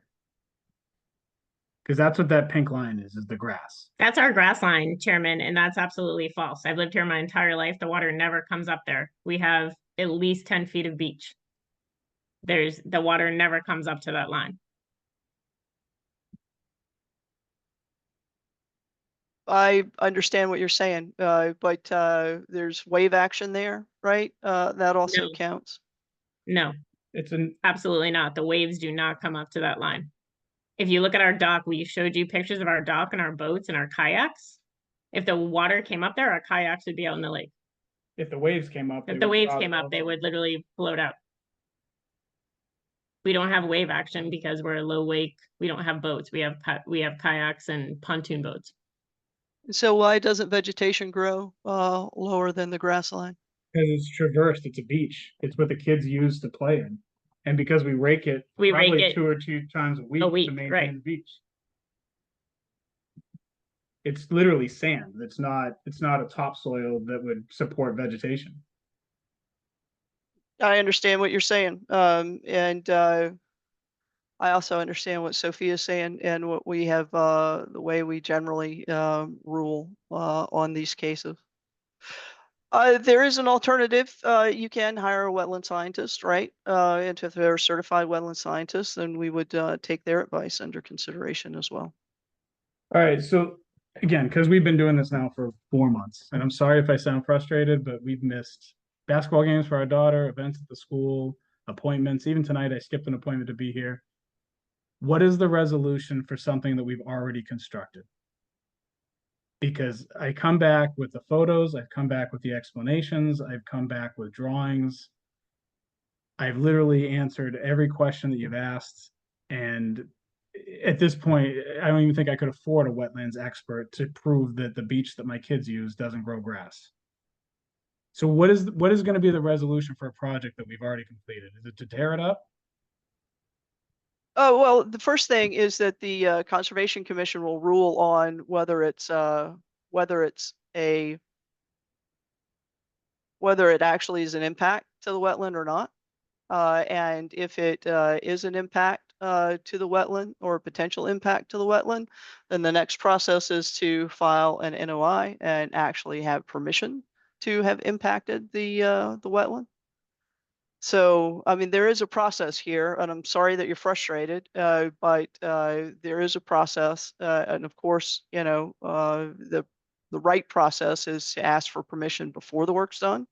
No, I agree, and I've apologized for that. I wish I understood it better. And again, like we talked before, you know, I didn't know if I needed permission to seed my lawn, fertilize my lawn, work on the painting of the house, which is within 100 feet of the water, have roof work done that's within 100 feet of the water. And, you know, part of the reason that I'm even confused is during the winter, I watch excavation equipment driven into the lake, but nobody seems to be concerned about hydraulic equipment operating inside the lake. But my patio in an existing footprint that actually helped with the runoff is under much more scrutiny than those actions. Well, so we can only rule on what we know about, and hydraulic equipment being in the lake, this is the first I've heard of that. So that would be a separate hearing. And I know it's apples and oranges. You know, it's somebody else got away with something. I'm not asking to get away with mine. I just, after watching that kind of routine behavior in the lake, I'm shocked that I come back here almost every 2 weeks to try to justify fixing a patio. I just would like to make some kind of movement on this because there's been no traction since November. Well, we're still trying to ascertain the facts. Jeff, you have your hand raised? Jeff, you're on mute. Yep, Thank sorry you. about that. I was on another screen, but I sent Sophie a couple of pictures, but I can't find them in my email. Do you have those pictures, Sophie? It was from Nearmap when we still had access to it. Did you send them via email? I did. And what was the title? I think it, it was when we Oh. last had a meeting with them, so it was a while ago, but Oh, I think I found it. could you share those two photos?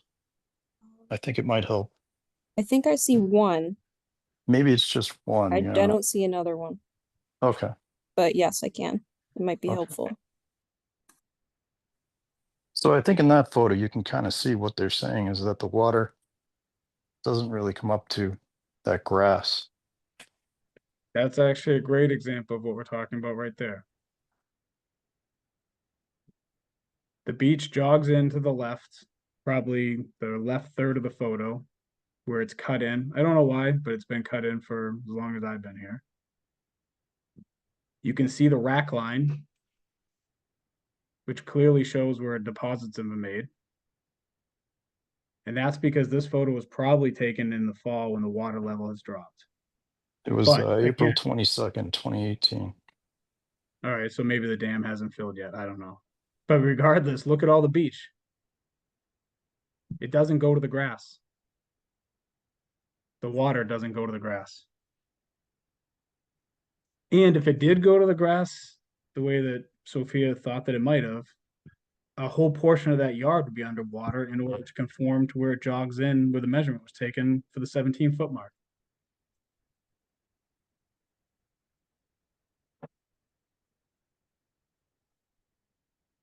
Thank you, Jeff. Did you have any other comments? No, just that. I mean, I think Okay. his reasoning Pete has his kind of hand stands with raised. that picture. Yes, I have to disagree with Sophie's determination of the ordinary high water mark. It's not where the vegetation ends, it's where the vegetation would ordinarily end if the citizen didn't have a beach, which he's altered the position of that high water mark. So I don't agree with that determination. You know, you're pulling it back to where the beach runs up. I can look at it on his pictures on Google Earth or on the interactive property map. You can look at other areas, other places around the area. Adjacent beaches. There's a beach over at 19 Island Road, and I would guess it's about 60 feet from where the water is present inland, that there's sand. You know, there's no grass. So I don't really think that's the right way to determine just where the grass ends and where the sand begins. I don't know. I'm not present though to actually see what's going on there. I'm just looking at, you know, a picture. I don't think that. I think that's a little bit stiff. Yeah, so just to recall what Sophie said, it wasn't just the break in vegetation, it was also water staining, and it was also erosion. We measured that in the winter with snow on the ground. What stain were we looking at? Sophia, I think that's a question for you.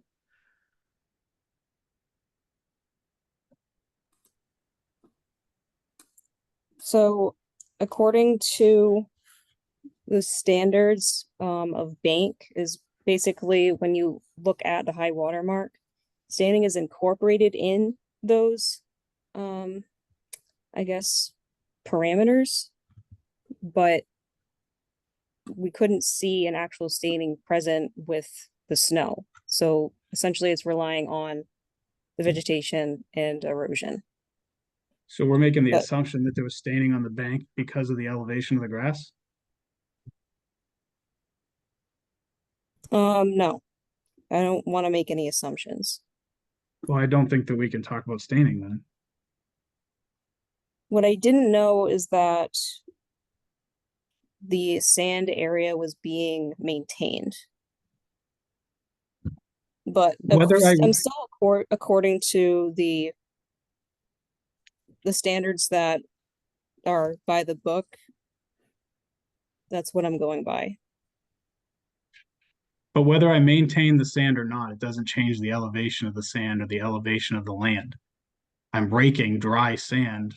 Raking it doesn't keep the water from encroaching on the shoreline. No, but it would keep vegetation from establishing there. Is there a is there something that we can move towards at this point? What's the point? Like next steps, or do we have any other questions or concerns about the distance between the wall and the high water mark?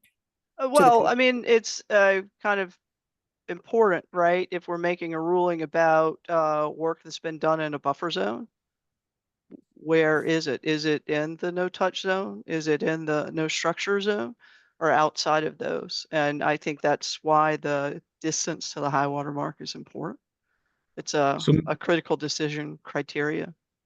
Mr. Chairman, we came back today because you guys wanted us to show evidence that the walkway existed and that we replaced an existing walkway.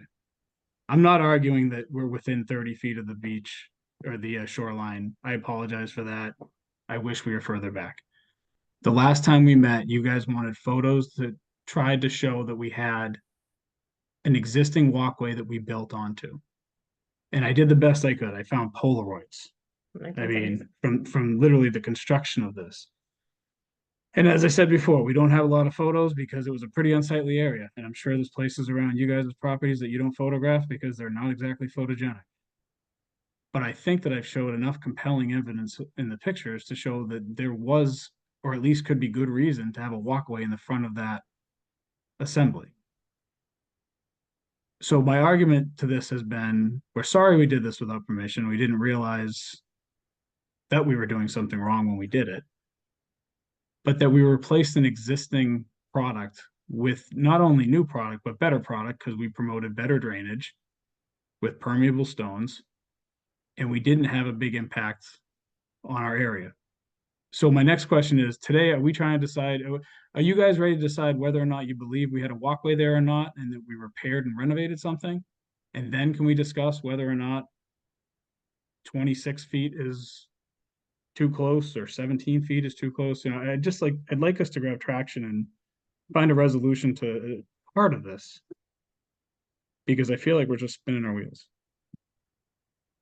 Jared, I do need to talk to the commission about this. And so, you know, getting to data points is important. But we also need to allow the commissioners to talk. Okay. Chris, you have your hand raised.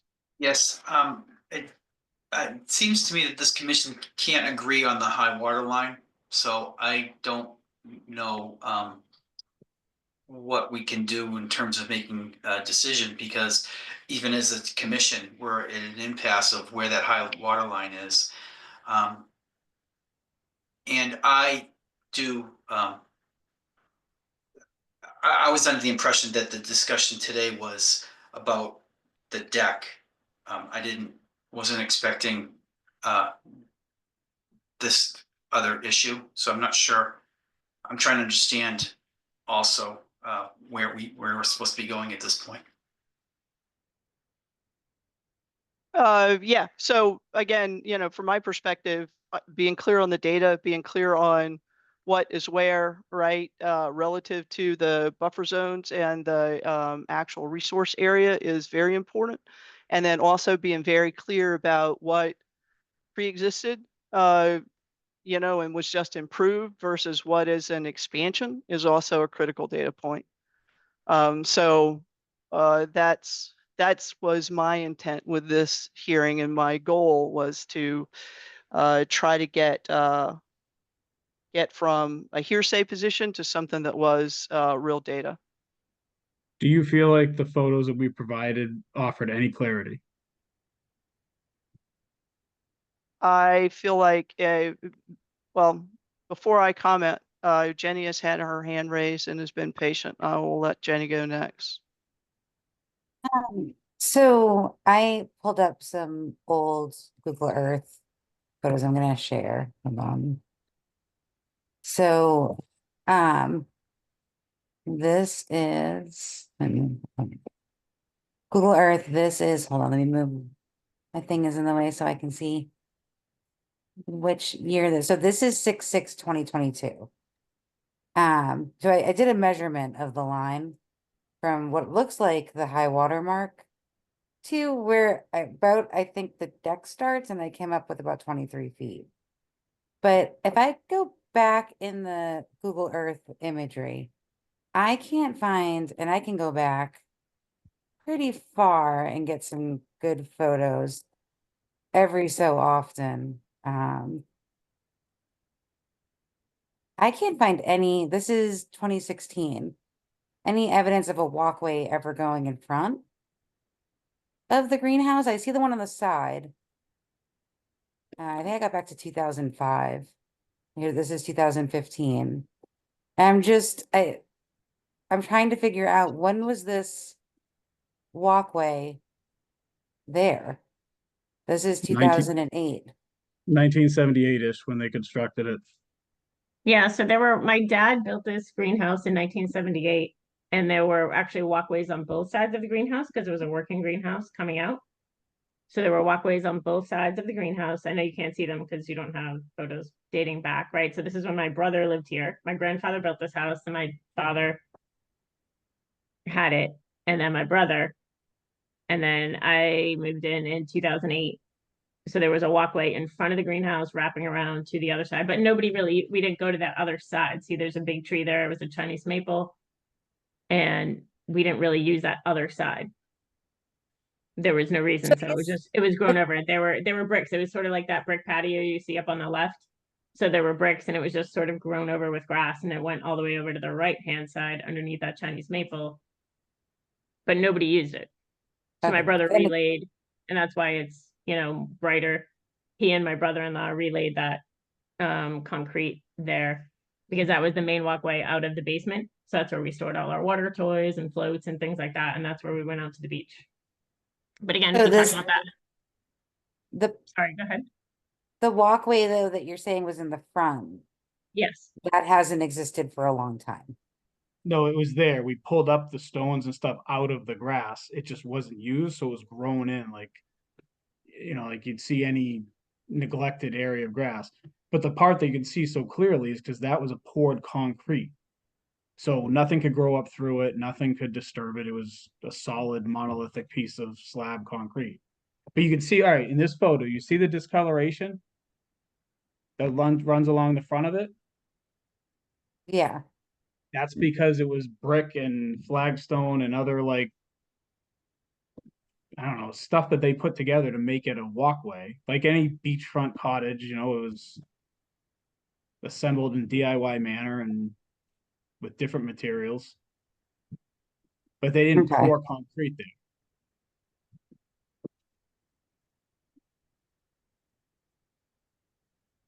All right, so I guess I'm not fully clear on, I feel like if something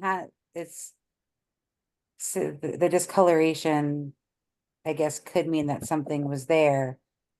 But is this structure that you have, it's not going out any further than? It went out 12 inches further because we put the knee wall down.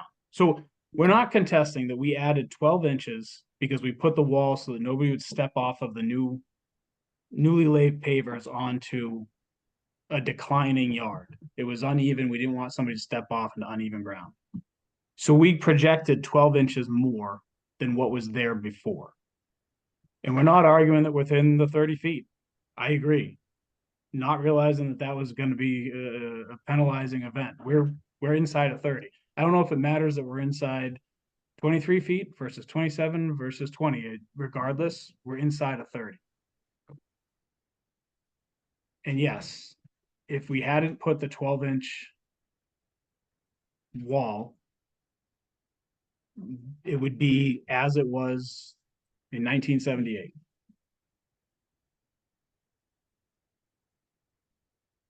Yes, those are all I had to add. Okay, thank you, Jenny. I am sorry for sounding frustrated. I don't mean to. Well, thank you for saying that out loud. I appreciate it. I mean it sincerely. It's just been a long day. Long day.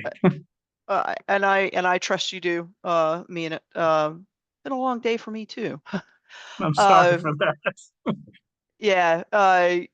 If there are no other questions or comments from members of the commission right now, I will move on to public comments. Do we have any members of the public that have questions or wish to comment?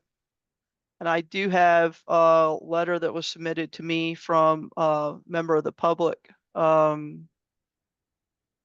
I was asked to read tonight because that member could not be here. Oh, hang on just a second. And the letter's already been distributed to members of the Conservation Commission. It's from John Fortune, who also lives on Hickory Hills Lake. And John lives at 50 Hemlock. And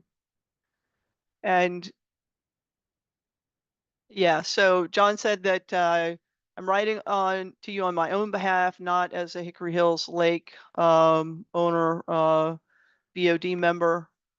And he said the Lunenburg Conservation Commission discussion about 67 Island Road recently came to his attention, and that he is in Florida this week. So he wanted to share some photos that he found, and basically the photos that he found are off the GIS maps and consistent with the photos that we've already seen tonight.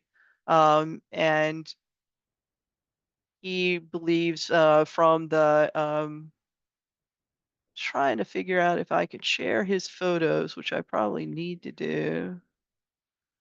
Open. They just aren't showing up.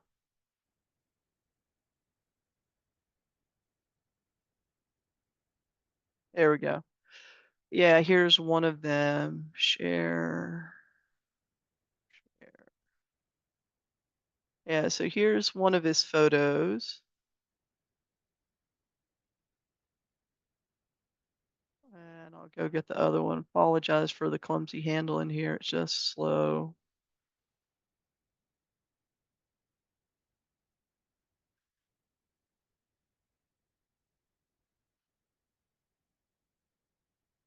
Let me close that one. Open. Yeah, everything on my system's going really slow tonight, so I apologize.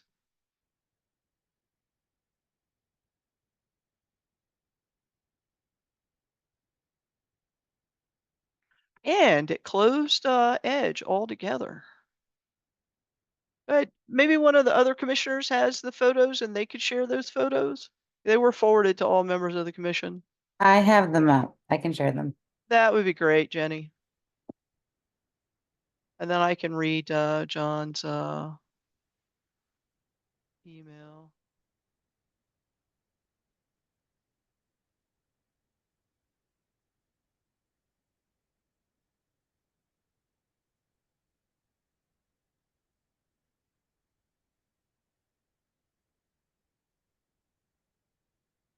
Okay. So Okay, this yeah. actually is what I got. Mm-hmm. 17 feet from what I thought would be where the edge of the new structure would be to the high water mark.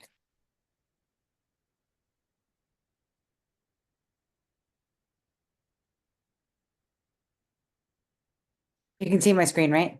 Yeah, I can see your screen. Yeah, so let me go back to John's narration here. So yeah, he used the town GIS maps and found the original foundation in the 2023 map and a Google map picture taken in 2024 of 67 Island Road.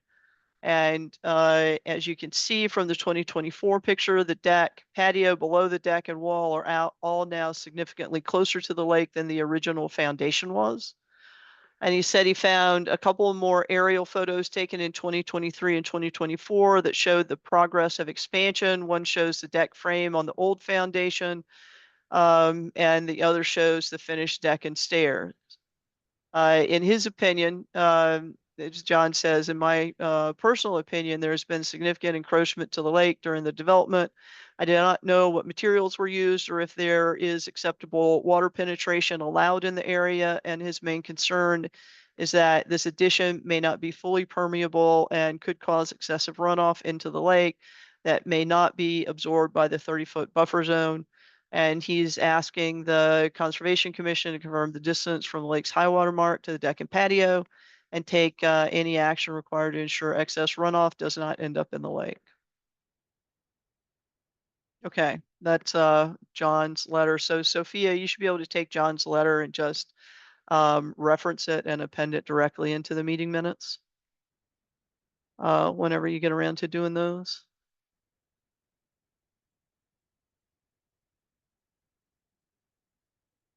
Pete. Yeah, I'm sorry. I looked at some other stuff and also listened to what you had to say in the same conclusion that the citizen had. Now, I see the issue isn't so much the determination of where the high or average high water mark is. It's more the determination that the new structure actually appears to be double the size of the old structure, double coming off the house, and obviously encroaches upon the wherever the high water mark is. So I'm sorry about that. I think that was a distraction arguing about this measurement distance when in fact there's been a change without anyone asking first. So I apologize. Well, I think, no, that's okay, Pete. So I think part of the problem is that, you know, it is important to kind of know where in the buffer zone and what buffer zone it's in, because that does make a difference in what's permitted. And then the other prevailing issue here, at least as I see it, is what was historically there and maybe grandfathered versus what is an expansion and would not really be eligible for grandfathering consideration. Is this alleging that my deck is 26 feet off the house? I don't see that. Well, we're using the same watermark on both photos, right? But then we're saying that the existing foundation that I used is 31 feet from that line, but somehow when I'm done building it, I'm 17 feet from it. It looks like the one that's 17 goes to the wall. I mean, just my interpretation of the photo. Oh, okay. So we're saying that's the patio, not the deck. It looks like it's inclusive of the patio and the deck. Oh, I'm sorry. I thought the way that Peter was just talking, that he thought that the deck was double the size of the foundation, which is not the case. So what Peter just said was it appears in the other photo that the my construction is double the foundation, which you saw the photo, it's not. But it's all of the work that you did. I in that buffer understand zone. that. I just don't want to muddy the water again and say that we're, you know, the deck is one thing and then the patio is an extension off of the additional 14 feet. Fair enough. Again, we're not arguing that within 30. 17 is unreasonable. I would invite all of you guys to come down in May, June, and July and see where the water is. Chris, you have your hand raised. Yeah, I think if you take the 17, the difference between 17 and 31 is basically the 12 inches he's talking about that he went over. So if you, the original footprint, he said he went 12 over, 17 plus 12 is 29. 17 feet and 12 inches would be 18 12 feet. inches, 12 inches. Okay, sorry, my bad. Yeah, but I think the 17 feet is to the edge of the knee wall. There's a knee wall, there's a patio, there's stairs and there's a deck, and then the deck is cantilevered over the pre-existing foundation. Yeah, I still want more. I want more. I need. I'm confused. Then 'Cause the footprint of the original foundation. I don't know how it's changed that drastically because he didn't go over that far. So I'm struggling. I'm struggling with this. Well, and you know, the burden of complying with the regulation and giving us confidence that we're making rulings consistent with the regulation, that burden lies on the applicant. So just to put that in perspective, Jeff. Yes, Matt, I was just wondering if you had, just to refresh our memory, some existing conditions of that patio wall deck area as it Yeah, I think stands right Sophie now. has some, Sophia has some photos. Okay.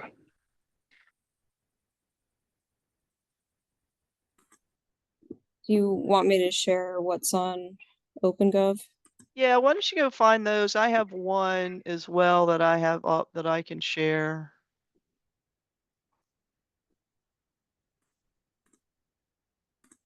So yeah, so here's the knee wall.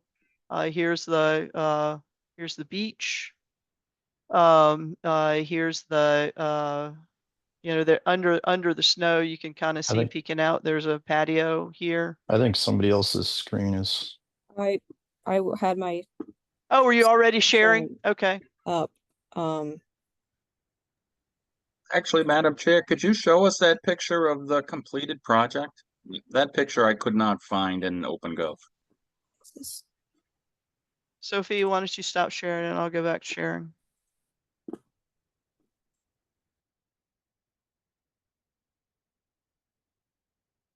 Okay, yeah, so there's a slightly different perspective, but here's a knee wall. The last one I had the beach, which is over here. This is the patio area that wraps around on the other side of the knee wall. The stairs, and you can see there's, you know, a cantilever area. So that inset is where the previous block wall had been.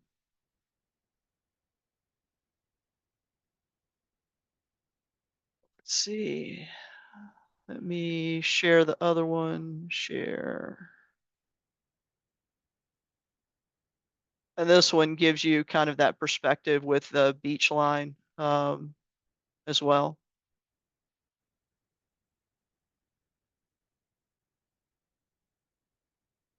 Jenny, you had your hand raised.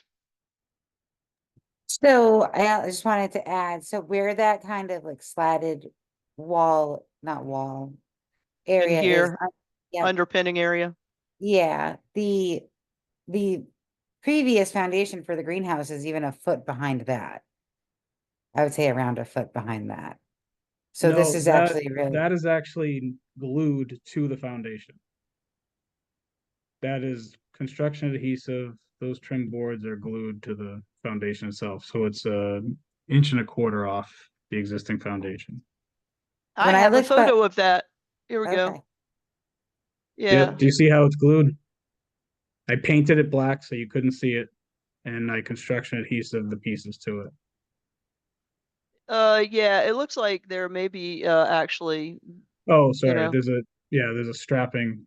yeah, And but then- still we're talking about inches, right? And then you get a sense of how far the That's a the cantilever.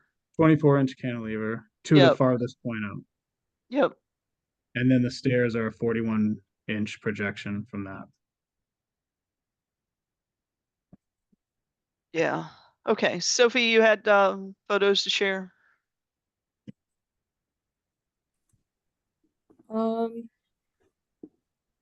I'm not sure if they're much different than what's already been shared. They're basically the same.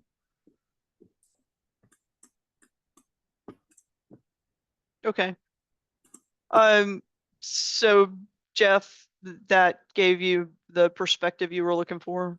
Yeah, I think that kind of shows that it's probably almost twice the size of what that original greenhouse was existing now, which kind of explains those pictures and how it's, Yeah. much bigger than what it actually Yeah, look so, and like when in you the say past, double, so. you kind of are including the paver area and the knee wall area as well.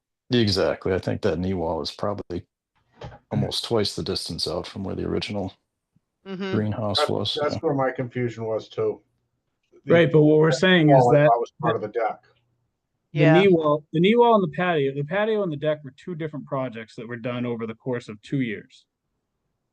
The walkway with the knee wall, what we're telling you is that the walkway was a pre-existing walkway that we got tired of looking at, so we put new pavers, permeable pavers, in that spot. The only extension of anything new, if you want to look at the existing landscape of the house, the only thing that was new was the 12-inch wall, because we didn't want Melissa's 82-year-old mother to step off into the grass off of a flat surface. So the wall was to deter anybody from just walking into the declination. So I think where I'm getting confused is, I agree that we're inside the 30 foot, so that's a problem. But the last time we talked, the board had essentially said that, you know, if you guys were repairing something, you'd be more likely to understand what happened, and probably still not completely forgiving with the 12-inch wall, because obviously we took more space. And so I thought that the point of today's hearing was to determine whether or not I've satisfied the curiosity of whether the walkway was there, which I've tried to explain with the doors on the greenhouse and the two walkways on either side that would have connected with the patio that we're talking about. And so I guess today I was hoping that what we were going to get at the very least was an explanation that, okay, you guys repaired something, you didn't create something new. And then to decide whether or not that repair would qualify under the RDA. Okay, so I think what I'm going to do at this point is I'm going to kind of just go around the commission and see where we are with this, so that we can work on next steps towards coming to some type of conclusion. And I think I'm going to start out with you, Rich, because you've been pretty silent.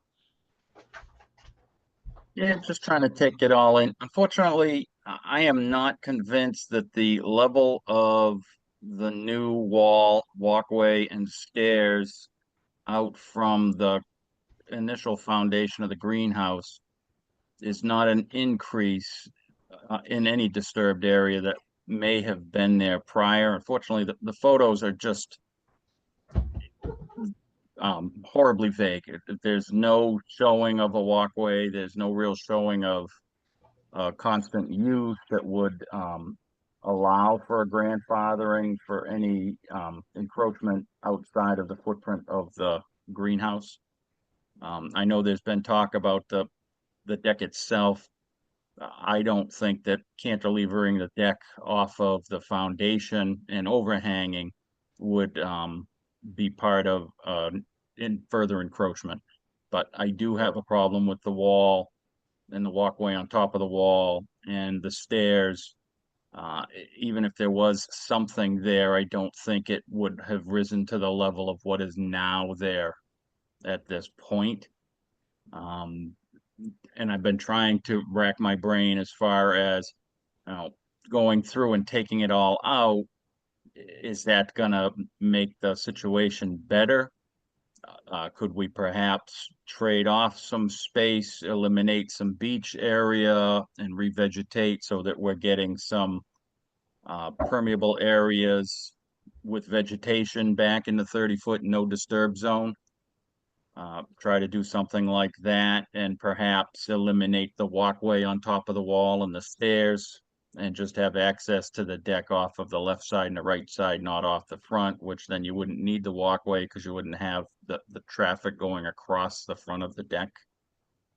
So those are things that I'm running through my head right now, but unfortunately, what's been presented, I don't feel comes to the level of showing the level of intrusion that we have there now, Madam Chair. I hope I was able to explain that. Yeah, I think a lot of us have the same kind of things running around in their minds. I mean, I know I do. Rich, and is this eligible as an RDA? I mean, where is your headset about this? Or is it something that might end up needing to be an NOI?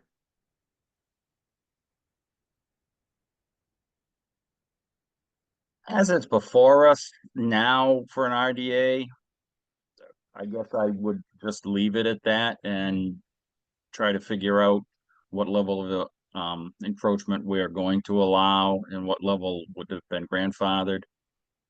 I Okay. don't think that we should muddy it by all of a sudden trying to restart an NOI process at this point. I think we've got enough time invested in this that we should be able to make some decisions and try to get it cleaned up and permitted appropriately under the RDA process. Thank you, Rich. Sophia, you had your hand up. Yeah, I sent an email earlier to the applicant inquiring about DEP submission, and I wanted to iron that out and make sure that they had submitted the RDA to DEP regional office. So we thought that we had submitted that December 3rd. And navigating this has been pretty unique for us. We did one again today. There's 3 submissions awaiting them, I suppose, but we did it again today to make sure it got submitted. It says work in progress. And it says work in progress or something. The website's not entirely quick. It wasn't very responsive. So to be clear, you submitted the RDA to DEP today on today's date? We submitted an additional one today. I'm pretty sure we did it December 3rd, which I thought was in the portal. I thought we answered that question in the portal for December 3rd. But regardless, we submitted another one today. Around 3:30, 4 o'clock. It was after I got your email. I went onto the site and I was trying to find stuff I couldn't, so we just did another one. I'm just double checking in the portal. Okay, while you look, I'm gonna keep going around. Jenny, what are your thoughts on this? Just trying to get feedback so we can figure out where to go with this one. So I definitely don't see a way that what they have now could be considered grandfathered based on everything that we've seen. But I also do like Richard's idea about trying to maybe reclaim some of that beach, add some vegetation. So I'd be open to something like that. Okay.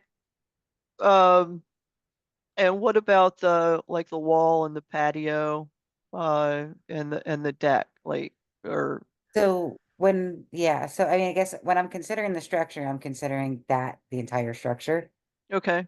So every part of it. And that's when I say, I don't think that there's any way that that could possibly be considered even remotely the same size as the original structure. Even with the sidewalk that I can't find any evidence of. So I Okay. definitely think that those are outside of any sort of grandfathering based on, what is there now versus what was there in the past. Okay. Okay, thank you, Jenny. Jeff?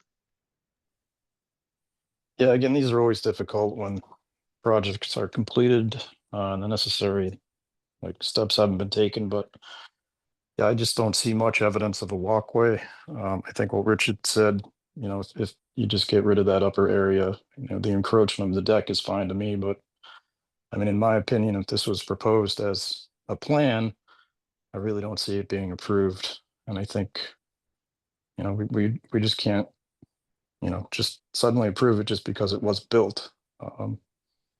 So, I mean, even if you did have a 3-foot walkway, that would extend maybe 4 feet past the foundation, and that retaining wall, which seems to be about 2 feet high, is much further out than that point. So it's difficult. And unfortunately, if the process was followed, I don't think anything near this would have been approved, in my opinion. So, but I think we can probably continue this under an RDA, like Richard said as well. Okay, thank you, Jeff. Chris? Yeah, I don't have anything else to add that hasn't already been said. Okay, so you're kind of aligned in thinking, if I understand your feedback. Yes. Okay, Mike? Yes, I concur with the other commissioners. I'm okay with the cantilever deck, but everything else, I have a hard time thinking it would be approved, as Jeff mentioned, if it were presented without any more definitive proof that something existed. I just can't see it either. So, but mitigating what has happened and all the other items that were mentioned by Rich and Jeff and Chris and Jen. So I concur with all of my fellow commissioners as well. Okay, thank you, Mike. Pete, you were appointed on the 4th, is that right? Yeah, now I kind of see the bigger picture with all the pictures. Yeah. And now Well, can, what I was kind of getting at is, yeah, I'm interested in your input, but I don't think I can let you vote on this one when it comes to voting because you weren't appointed when it was originally introduced. oh, well, that's okay, but I Yeah. wouldn't be voting for it, so I'd like to give you my input, and that is, Yes. I agree with, I think you'd have to look at it from two directions. One is that wall's a problem. The wall walkway is a huge problem. And even if you were to remove it as a solution, that'd have to be done with approval. And then I think there was a suggestion in there that if you left it, but then it would have to be, looked at, can you leave it? And then you'd have to maybe reclaim some of that area as was stated with some vegetation in the beach area. But that's a decision to be made later. So I would say if I was voting, I'd be voting, obviously against leaving anything there and moving forward with some sort of plan. So. Okay.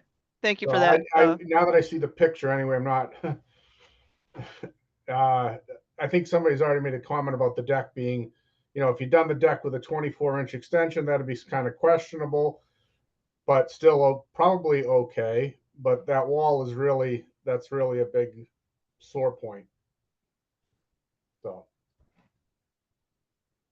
Okay. Thank you, Pete. So I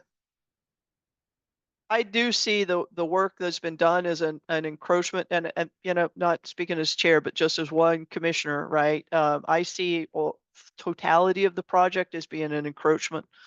The wall, the patio, I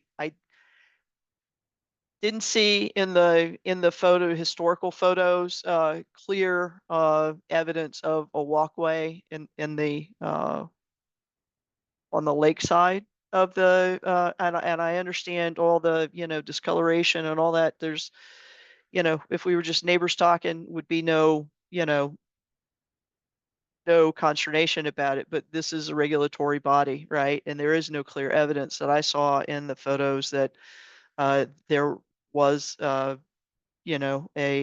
walkway that had been in constant use or any use really.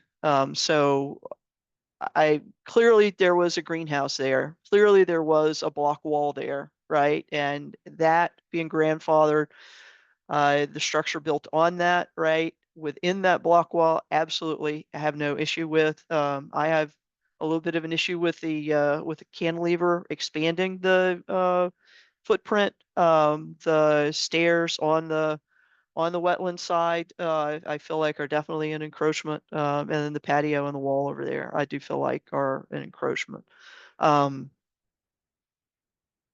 Yeah, and from my read of our wetland regulations, we're not allowed to permit further encroachment. What's there, and grandfathered and, not an expansion of footprint. We can allow maintenance and ongoing work enhancements there, but not further encroachment. So that's where I sit with this, again, as one commissioner. So then, in terms of next steps, right? If we were to vote on this tonight, it sounds like we would be disallowing this as a, in the technical terminology is a positive determination for this RDA, is that it would be an impact. So, and I'm happy to take that vote. Or do we want to, and this is a place where I think, in terms of the applicants, do you want to talk more about, with the commission about what they might be willing to permit and come back with an alternate, or a modified plan?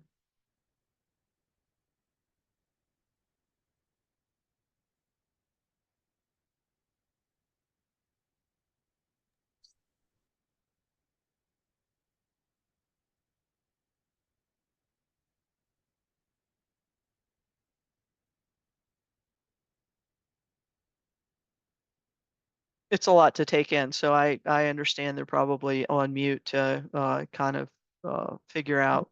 Is that that question for us? I'm sorry. Yeah.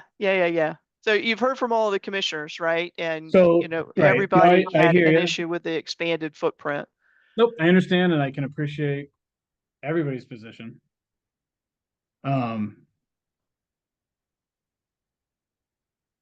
can't imagine that taking up this project is only going to create, in my opinion, a worse problem if we're really concerned about the impact we're going to have to the yard. The lake. I am absolutely the frontage to the lake. I'm not opposed to bringing in vegetation. I know, regardless, this is going to cost us money we don't have. In the interest of the safety of the elbow that we have down here, the kids that we have using it, I would love to be able to keep this and find a way to improve the frontage to make up for the mistake we made. So, selfishly, I would be very much interested in hearing how I can make what exists right now more acceptable to the Conservation Commission without having to tear everything up. And Rich, I'm going to pick on you because I had you go first and everybody kind of followed your lead, but I have a sense they were already in that mindset. What were your thoughts about reclaiming a portion of the beach, revegetating within the 30-foot area? So I guess the first problem we have is, if allowed, this is now encroachment in the 30-foot no-touch zone. Yes. What do we tell the next person that comes along? So yeah, we are kind of in a tough spot. We have to enforce the regulations. I do feel for Mr. Crowley and Ms. Canavino. It is a tough position to be in. I know people have chastised them for not doing the permitting process properly. But we do have to be able to look at the next applicant, and when they come with a project, and enforce the regulations and the 30-foot no-touch zone. So we do need to ensure that we are finding a solution that is in the spirit of the 30-foot no-touch zone. In looking at it, I think that taking out the wall and regrading everything is just going to be more disturbance in that area.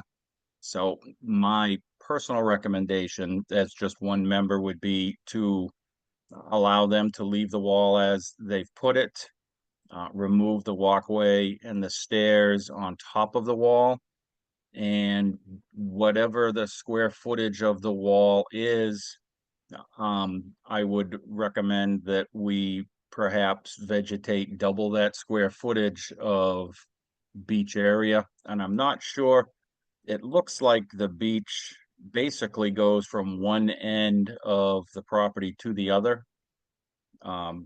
There's a big wide area, then there's a less of an area, and then over where the dock is, there's less, and then we've got a whole square after that. Perhaps we can revegetate that area near the property line closest to the beach, the big beach for the lake. So that would be my beginning recommendation to consider. Leaving the wall, removing the stairs, removing the walkway, and reclaiming the beach area and vegetating the double the square footage of the wall along the property line, and I guess that maybe would be the eastern property line. Madam Chair, that would be a starting point for me, again, as one member. That's a good, yeah, that's a good starting point. But when you say remove the stairs, do you mean just remove them from the front and put them on the side where we did have evidence of, you know, pre-existing walkway? I mean, Yes, the yeah, deck's 'cause the not walkway, usable if I there's believe the no stairs walkway to it. is, yeah, the walkway is still on the western side of the deck, if memory serves from the Yes. final picture. Yeah, but But so you'd be okay, amenable to them putting stairs there on that side of the deck? yes, yeah, putting them Okay. out down to the walkway that is currently in existence, the concrete pebbly walkway. Okay. And then that would eliminate, you know, people coming off of the front of the deck and, you know, the safety issues with the wall and things like that. And if the walkway is not there, they'll be less likely to be up there walking around on it, so. But something to that effect, I mean, the applicant is more than welcome to propose other ideas to try to mitigate the problem. But that would be something I'd be looking for, so. Okay, thank you, Rich. Jeff is usually pretty good at brainstorming these kinds of things too. Jeff, what are your thoughts? Do you see other opportunities there? Yeah,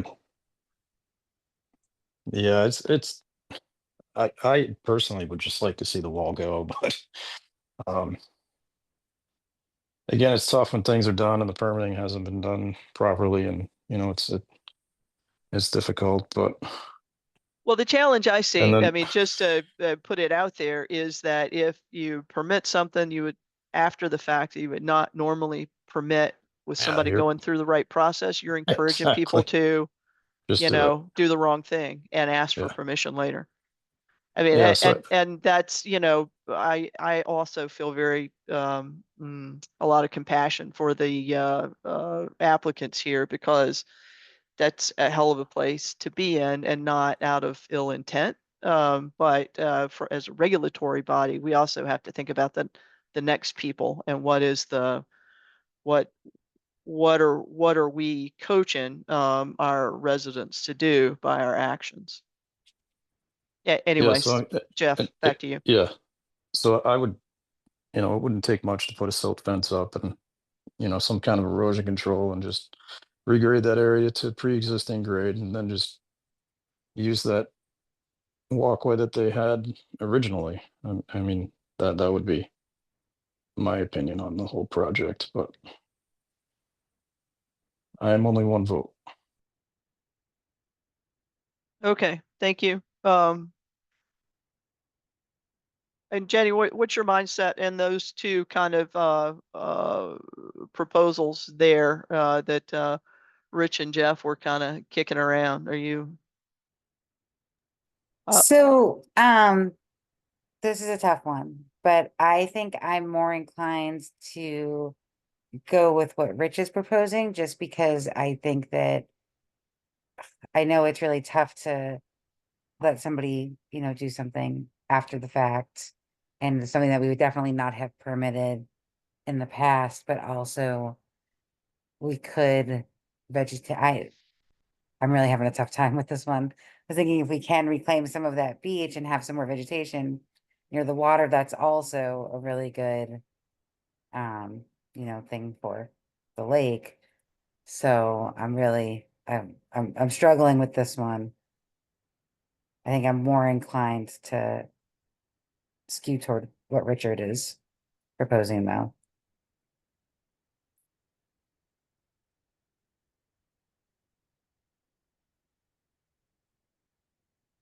Okay. And I don't have anything to add myself. I feel like the wall gives me some consternation. But I do feel like revegetating is probably an acceptable compromise, and, you know, twice the square footage type of footprint. Oh, Jenny, go ahead. And I didn't mean to overtalk you. no, I was done, and then I Oh. had another thought, so that's why I raised my Okay. hand. When we say twice the square footage of the wall, are we saying literally just the wall? So that would be, was that wall like 30 feet by 2 feet or something? Yeah, 60 feet, so 120 square feet. So we're not thinking like the area behind it too, just the wall itself, not maybe the square footage of That's the what wall. I understood, Rich. More of the area that was disturbed, maybe? Yeah, that was, well, my thought was, I mean, the actual disturbance in impervious surface is the footprint of the wall, the top of the wall. Removing the walkway above the wall, now that's just gonna leave a lawn or a green patch of permeable surface again. That's going all out for water infiltration and green space. Because I Okay. believe there is a walkway from the wall to the stairs. Maybe it's, 24 to 30 inches by the length of the wall. It's a little hard because I just saw that one picture of the completion, and on the plan they submitted, there's no walkway at all shown there, just the stairs. Would you mind showing your picture again, Mary? Okay.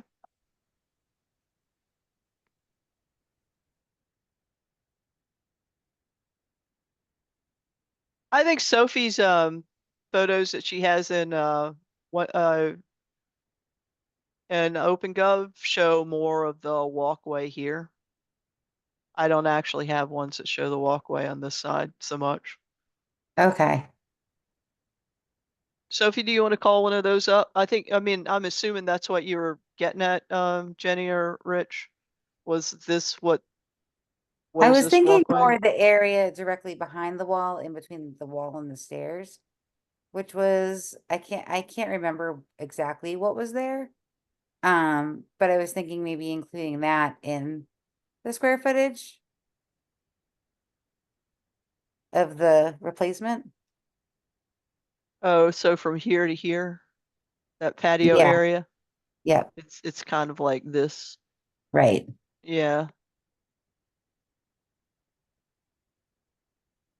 So I guess in looking at this picture, is there what happens when you get to the last stair coming off of the deck? Are you on the wall? Are you on some sort Patio. of? See, there's a patio right here, the paver line right there.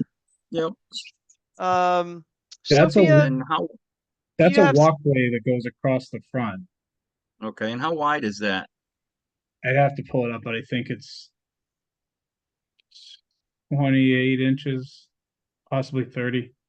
I don't have it Okay, in so front. I don't have it in so front it's of just me. kind of an optical illusion that you go from the last step to the top of the wall. So yeah, Yeah. So that so if you walkway look was at what I was that, looking to take out if in you the look at the stairs. wall, yeah, the wall was just to make it level, because otherwise you stepped off of the deck onto immediately going down a hill. And we had somebody step off the deck and lose their footing, and we realized they needed a flat surface and something to discourage you from walking off onto the grade. So yeah, in this photo, it looks like we have like I don't know what that would be, a 28-inch tall wall. But when you're on the patio, it's about 6 inches high. Does that make sense? And yeah, how wide is the paver area between the wall and the bottom step? I think that's about 30 inches, maybe 28 Okay, yep. inches. It's hard to All tell right. from the angle of this photo, but Yep. a fairly standard walkway. Okay. Yep. Yeah, so unfortunately where that's in the 30-foot, I mean, it's clearly in the 50-foot no build, and probably in the 30-foot no disturb zone. So my recommendation would be for removing that, and the stairway coming down, just reorient your access to the paver area on the left side that you have there. Yeah, we actually can't do that because the proximity of that deck to the staircase, there's not enough elevation for the stairs to run without hitting the existing stairs that are coming down. Does that make sense? Well, I don't see them in the picture, so I guess it doesn't. So if we came off the side, one, the stairs would be in front of the entrance to the basement. So you wouldn't be able to enter the basement. Mhm. And two, the height of the deck, the way, you know, stair code, the way it comes out, it would land, the footing of the stairs would land where the stairs come down from the patio, from the upper portion of our property, which is Okay. why we put the stairs in the front, because we actually wanted them off the side so that when you came down the stairs, you went directly onto the deck. Yeah. But we couldn't do it because there's just not enough room and it would block access to the basement. Okay. Yeah, unfortunately, that's something you may have to try to re-engineer. Or the stairs on the side to remove the stairs on the front. I understand. I don't think we can. Our oil tank is right there. Inside the Sophia, basement. do you have better photos of this? What they're talking about this area over here. Do you have? I Yep. thought you had some photos of that. Do we have them? I thought Sophia did, but I might be misremembering. I am screen sharing right now. Ah, there we go. Yeah. Okay. This is the area I think they were talking about. Yep. Yeah, I guess I would allow them the opportunity to take a look at it and see if it's something they can re-engineer.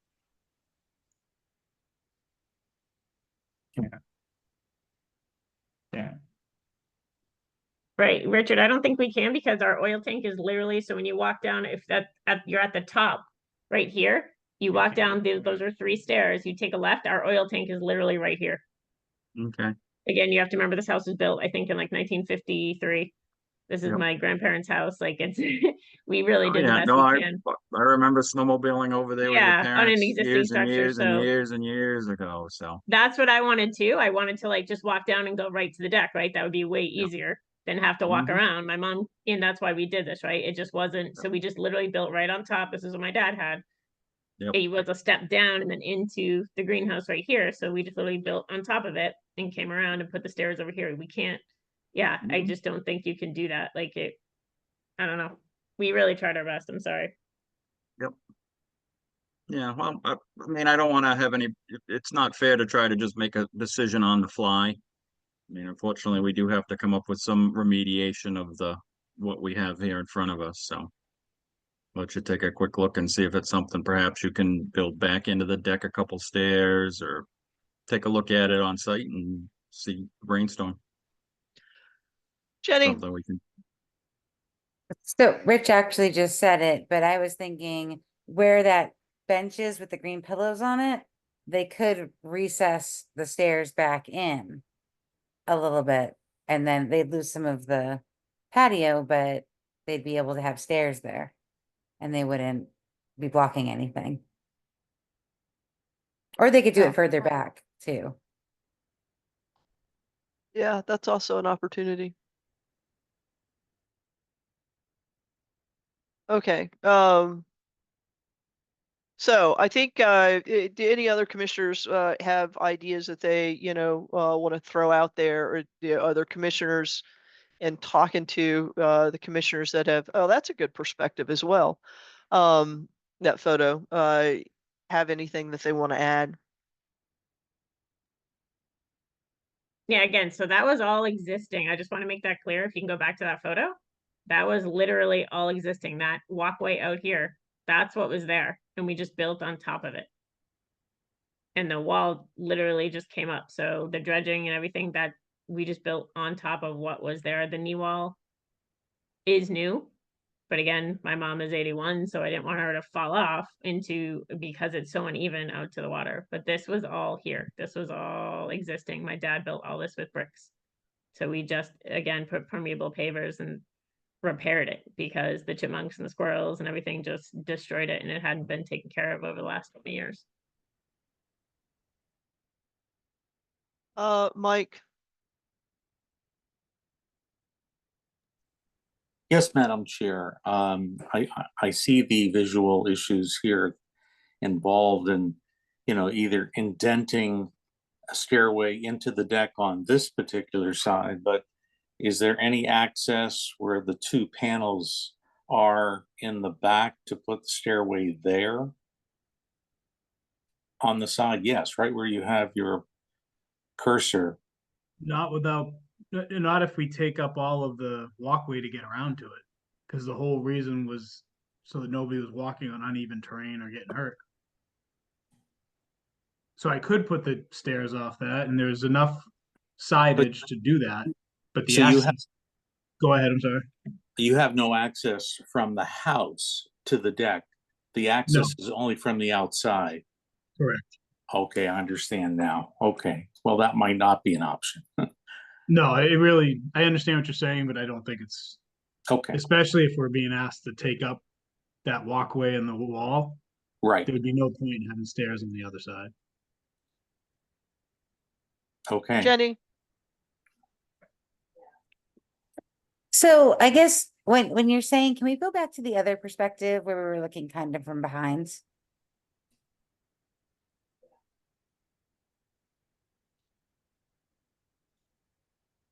It was, no.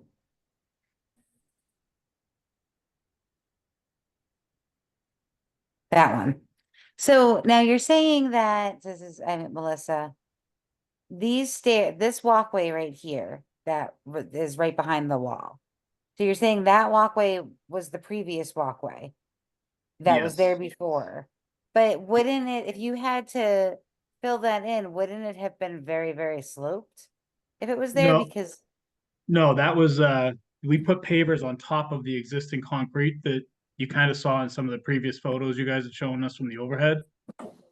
So we overlaid on the concrete. And no, that was uneven and sloped over time of being used. That was the whole point of it. Like, it wasn't usable because it had degraded. When they put it up, they didn't put any kind of retaining wall to hold the soil. So the bricks that they laid into the dirt, they just laid into like a bed of sand that eventually it all just kind of folded on itself and fell towards the lake. So that's why we leveled it out and put those pavers in place. so if this is where that existing walkway was though, it's about 5 feet further out than the greenhouse, than where the Yep, because greenhouse there was ended. there were birches and a Chinese maple that were right against the greenhouse, so the walkway went on the outside of those trees. And when I did think- those? Because What's I that? went back to, I don't know, 2001, and I didn't Mhm. see any trees in that area. Well, you saw the Chinese maple. That tree was gigantic. In That fact, was- we went through you guys to have that removed, I think, in 2017, maybe, or 16. Let me go back again. Mark Flagg took that down for us. But we worked with Matt Morrow. We did everything because, again, we understood taking down trees required going through the Conservation Commission and the Hickory Hills. We didn't think that fixing the patio because it already existed. We didn't think that required the permanent process. Again, ignorance isn't an excuse. But no, that patio was on the outside of the birches and the Chinese maple, and it wrapped around to go to the other entrance to the greenhouse. Because again, it would make no sense to have a walkway and an exit on a greenhouse that went into nothing. The two walkways on either side of it were connected in the front. Haphazardly and poorly done DIY from the 80s. But that's what was there. does that conclude your question, comment, Jenny? It does. Okay, Pete. I was just thinking this little angle, like where the deck comes in. I don't know how to describe it, but just either do like a little set of stairs on this side, so you don't even have to use any that walk around thing. I know you wanted to have this thing. I don't know if there was a patio there. You're telling us that there was a patio, but because you didn't go through the regular process, no one got to look at what you had before to determine that it actually existed. So if you're going to remove that walkway, what if you just put the stairs down on this end? You might have to alter the deck design a little bit, but kind of Well, like on that corner. I hear what you're saying. That's still going to project towards the beach, though. So even if I take the stairs off the front with the 41-inch projection, if I put it off to the side, that's still going to project off the top of my head, 30 inches. Well, yeah, I'm just trying to. No, and I make it appreciate work the for you. suggestion. I'm spitballing with you. Like whatever whatever I do, unless I come off the lateral of the deck, which isn't feasible because it blocks the basement, and that's the way we wanted to go. We didn't actually want to walk around the front of the deck. We wanted to be able to come down and enter the deck easily right off of these stairs that we're looking at in this photo now. Well, what if you came off laterally, but you cut into the deck? That would be the only solution. I'd have to break away the foundation a little bit, probably double up a beam inside. Yeah, I mean, I'm put a trying. footing, and I guess that would be the only true solution, would be to steal some of the deck space for stairs. But I still, and I know this sounds selfish, but again, I don't understand how tearing up all this work is not going to have a greater impact to what, instead of us trying to add more vegetation or compensate for the area we took. During construction projects, it's routine and for ones in near wetland areas to put in a silt fence and straw wattles that keep the silt and runoff from getting into the No, wetland. we actually did put a silt fence up to do this, believe it or Yeah. not. We did this with every intention and consideration of the lake that Melissa's lived on for her entire life. Despite not following the rules, we tried. Fair enough. So I would like to move towards concluding this evening. So it sounds like the commissioners are all of the mind that what is there right now is in their minds not permittable. But you have an RDA, it's open. Didn't seem like anybody had an issue with you coming back with some counter proposals under this existing RDA. So we could continue and allow you to do that. You could, you also are within your rights to ask us and force a vote. So do you want to continue and come back with some counter proposals? That's what I would recommend that you do, but No, yes, ball's I'd in your court. appreciate that. Can we not do this? Could we have a little more time than the next meeting, though? Oh, you guys can have as much time as you, yeah, I mean, you're here on a violation, so we can't have it be infinite time. Like if you were just coming and not having done the work, it could be, but yeah, you're trying to work with us and you're trying to make it right. So yeah, you can have more time. Could we tentatively plan for the first week of April? Yeah, that's not the next hearing, it's the one after that. Is that enough time? I mean, I'd be okay with you doing March, not March, May as well. All right, I didn't want to ask for more than I deserve. But that would honestly give us enough time to probably talk to somebody who's more aware of this that can give us some good ideas. Yeah. And we we appreciate you working with us too on this. And we also appreciate that you didn't get here through ill intent, right? And you're trying to make the best of a bad situation. So I appreciate that. Thank you for saying that. So that is a request for continuation to May. Let me get my calendar up. Was it May or April? Well, they said April, but I offered May, and I heard that they would appreciate May.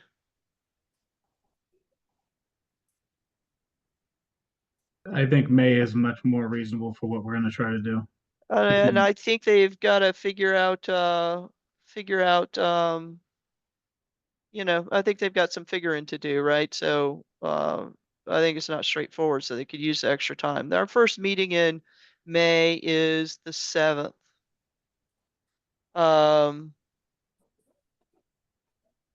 Do I make a motion? We continue this to May 7th? Yes. Second, Mike, did you say second? I did. Okay. May 7th. Rich made the original motion and second by Mike. Roll call vote. Jenny, Aye. Jeff, Aye. Chris, Aye. Rich, Aye. Mike. Aye. and I for myself. And just leaving Pete off because he wasn't commissioned when this was originally brought before us. So thank you. And we will move on with that. Thank you, Melissa and Jared. Thank you. Thank you for your time. Okay, moving along. Pursuant to Mass General Law, Chapter 131, Section 40, is amended in the Town of Lunenburg Wetlands Protection Municipal Bylaws, a public hearing on a notice of intent by Daniel Sheehan of Redbird Construction for removal of an existing deck within a 50-foot no-build zone and a 30-foot no-touch zone of a bordering vegetated wetland, as well as construction of a two-family dwelling within a 100-foot buffer zone of a bordering vegetated wetland at 213 Electric Ave. And do we have Daniel and or his representative here tonight? Yep, Daniel here. Just a correction through Chair. I'm actually not with Redbird Construction. I'm with Haley Ward Incorporated. We're the engineering firm with them. Okay, Haley Ward. Sophia, can you note that and get that correction if we end up continuing this? Haley Ward. Yep, that's noted. Okay. Daniel, Thanks. you want to get us reoriented on this one? Sure. First, I just wanted to at least say well done from the commission. That was definitely a hard one to handle, and I think you guys did a very good job. But before we even get into that, I just wanted to now go into Electric Ave. I'm just going to share my screen. Mary, what I'm going to do here is I'm just going to go through what I shared the commission last time I was here. This is a little presentation plan. We've made some edits since then, but I know you weren't there at that meeting, so I'll just kind of give you the nice, pretty picture. It's a little bit easier to kind of see everything. So here we have 213 Electric Ave, and what you see highlighted in green is what's going to be proposed as grass after the construction, and what's in gray here is the driveway itself, and kind of that brownish color here, or olive color, whatever you like to call it, it would be the house and then the deck in the back. So this is what I shared with them last time. I actually submitted some plans today, so I wouldn't expect you guys to take a look at it yet, about some revisions. We went through these revisions, some comments based off of what the planning board had mentioned, full transparency. We also went before the planning board. We have a next meeting on March 10th, because as this project as a whole disturbs more than an acre of disturbance, it triggers the stormwater protection permit. So we're going through that. And it was also peer reviewed by outside our town peer reviewer. So I'm going to go here. I'm just going to stop sharing my screen, make sure we get the right one here. This is going to be the revised plan. It's a little bit more busy, so I do apologize for that. All right. So here's the revised plan. I'm showing the sediment erosion control for a particular reason. I believe it was Richard who had mentioned last time, this deck in the back. Oh, I'm kind of going through it pretty quick. There we go. This deck in the back, it's within the 30-foot no build zone, no touch zone, sorry, in the 50-foot no build zone. And I believe Rich had mentioned when we were last talking about this may have been burned down or there's some other alterations to it. Regardless, the intent here is whatever is there to kind of clean it up and then revegetate the area. And we also talked about doing some temporary erosion controls for that work as well. Let's see if I can get the right plan here. Utilities, sediment erosion control, perfect. So what we show here is just kind of extending that silt fence out and around, just to kind of protect the area, to make sure nothing really happens or damages the wetland as this work is being done. I do show a leader here showing it as provide temporary erosion controls. If you guys would prefer to stay in for the entire process of construction, I'm all for that. But just kind of trying to find that nice middle ground. One, to just kind of flag the contractor, yep, this is going to need to be done, and two, to also protect that wetland. The other section here was also about revegetating this area. I know we talked about trying to do some natural vegetation that was local to the environment. I know we haven't had the luxury of going out together to actually see the site. So I kind of just put in here as a little leader as well. Once existing wood deck is removed, revegetate the area with local species, see notes. And I kind of just provided a little bit of just general things that are local here, but more importantly, local species and quantity to be coordinated with the Conservation Commission. For reference, some local plantings are as follows: the high bush blueberry, silky dogwood, common winterberry, northern arrowwood. Again, honestly, whatever you guys are really interested in, I'd be more than happy. I just wanted to at least give some guidance, not only for you guys as well, you guys know more than I do, but also the contractor, so when he starts trying to find the right things, he at least has some idea of what he's looking at. And that's really it. I'd be more than glad. We also had some DEP comments, kind of like Greg Roy did with his project. I can go over some of that. We had some discussion at our last meeting on that. But just full disclosure, like I said before, this was reviewed by outside peer review, and they didn't have the same comments. I can kind of blow through them. I'm trying to do this for the sake of everybody's time here today, but DEP did say they wanted to demonstrate the 90% TSS removal credit. We do have that removal credit as part of that same chapter. They do say that you need to have at least 8 inches of gravel as well as 3 to 5 feet of sod before you get into the rain garden to actually get that 90% TSS removal.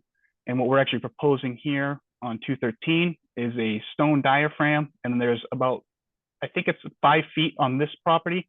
This one will be before you, I think, hopefully in the next meeting. I think it was supposed to be on this one, but it wasn't on the agenda. This is 221. This one here, same deal. You got 2 feet, but you have 3 feet between the top of the rain garden. So as far as we see it, we do meet that criteria.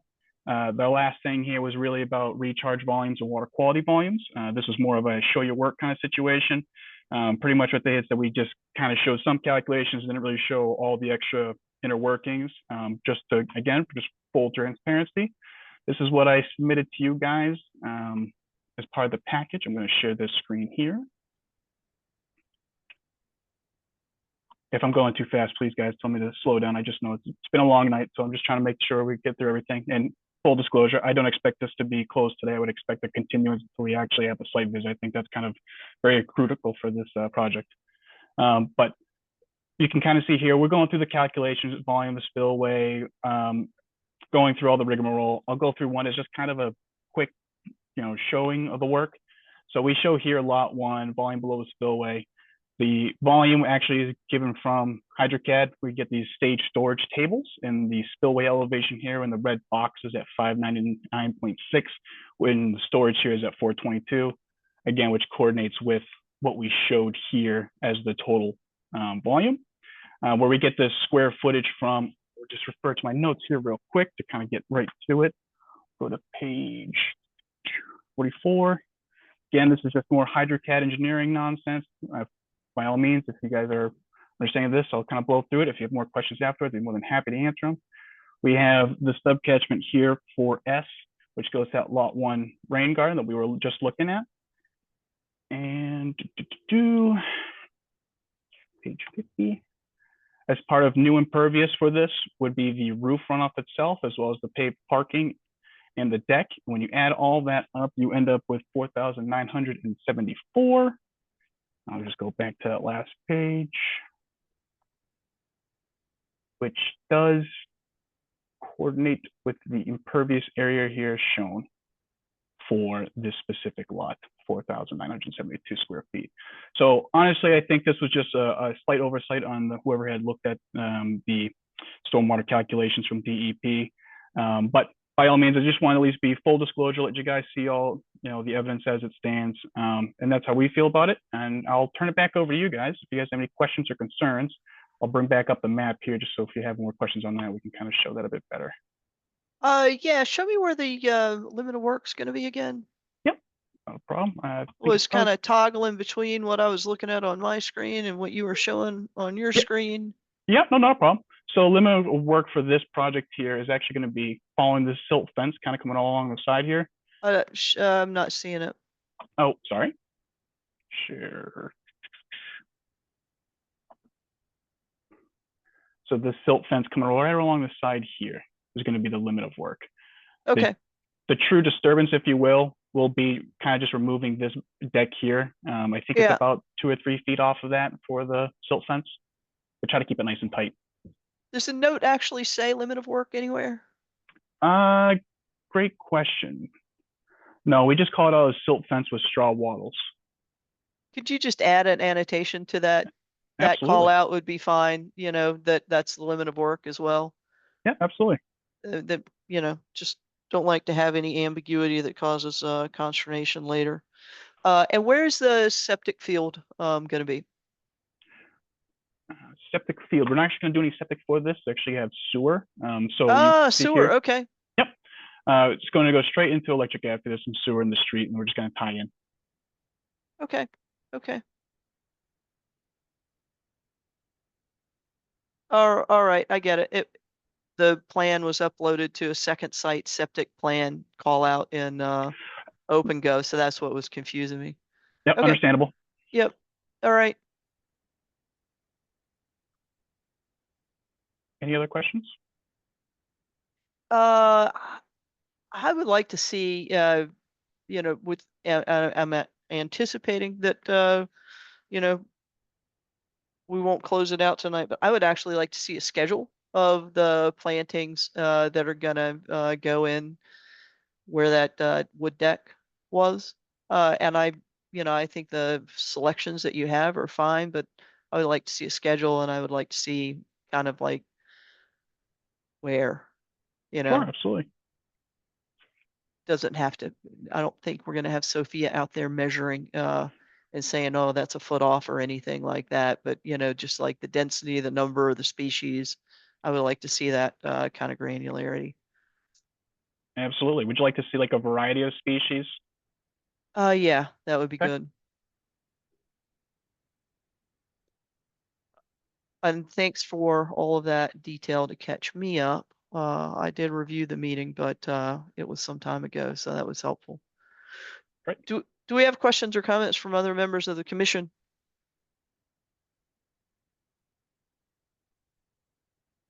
Questions or comments from members of the public? I think everybody, the faint of heart, has abandoned us. Okay. And so you were recommending that, or thinking that we would continue to the next meeting, which is the 19th. Is that right, Daniel?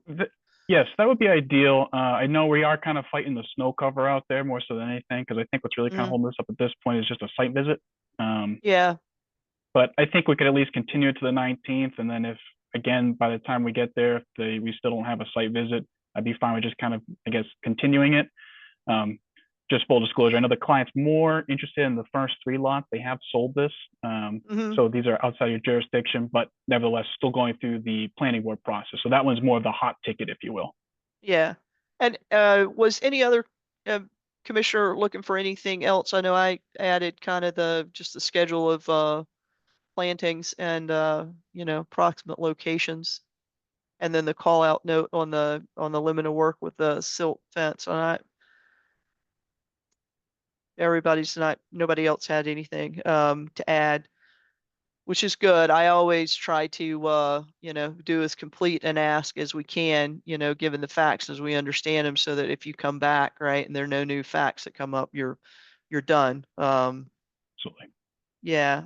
So Sophia, with regard to 221 Electric Ave, is it missing something or just an oops on the agenda? No, it's not missing something, but at one point it was, so that's why it's kind of lagged behind. We treated them as 2 separate filings. Okay. Yeah, and that's fair. I just he had mentioned that he thought it was going to be on this meeting, and it wasn't. So I wanted to make certain that we were clear on eligibility, and if he was missing something, now is the time to bring that up. Rich. Yeah, thank you, Madam Chair. Not that it's before us tonight, but it might help to move it along on 221. I do see your limit of work running perilously close to the zone. And generally, we do request vegetative boulders and things like that, some sort of demarcation that would give the homeowner pause before they think about encroaching into that 30-foot no disturb zone. So it may be something on the plan before you submit it to add either, some 2x2 boulders every 20 feet and some blueberry bushes, or, well, probably not blueberry there, but maybe some mountain laurel. I know there is a mountain laurel bank up through there. Or something that would give the homeowner pause so they don't intrude into that 30-foot no touch zone. I have no issue with that. That makes a lot of sense.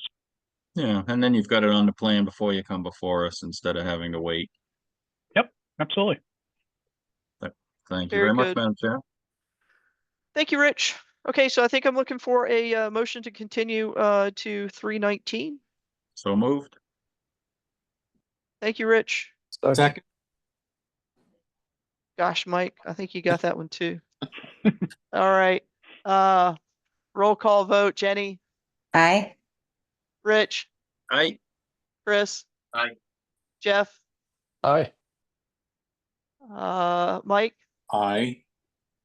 and Pete, were you appointed for that first meeting or no? I don't know. Okay, well then we won't have you vote on this. It's a continued hearing, and I think it was February 5th. So That is correct. I don't know if you were in attendance then or not. I don't know. Okay, well wasn't that attending, I won't ask you to vote this time. Yeah, but these opportunities will be going away, and you'll be right into the full thick of it soon. And I for myself to continue to the 19th. Thank you for your Great. patience, Daniel. Not a problem. Thank you guys very much. You handled it very well. Have a great night. All right, take care. Bye-bye. Okay, we're right up against the 10 o'clock line, and Sophia's going to have to drop very soon. Sophia, are there any priority things that we need to discuss in the remaining agenda? Yes. Okay. Can we skip over the hearings for violations and notice of project change, certificate of compliance and all of that? Yep.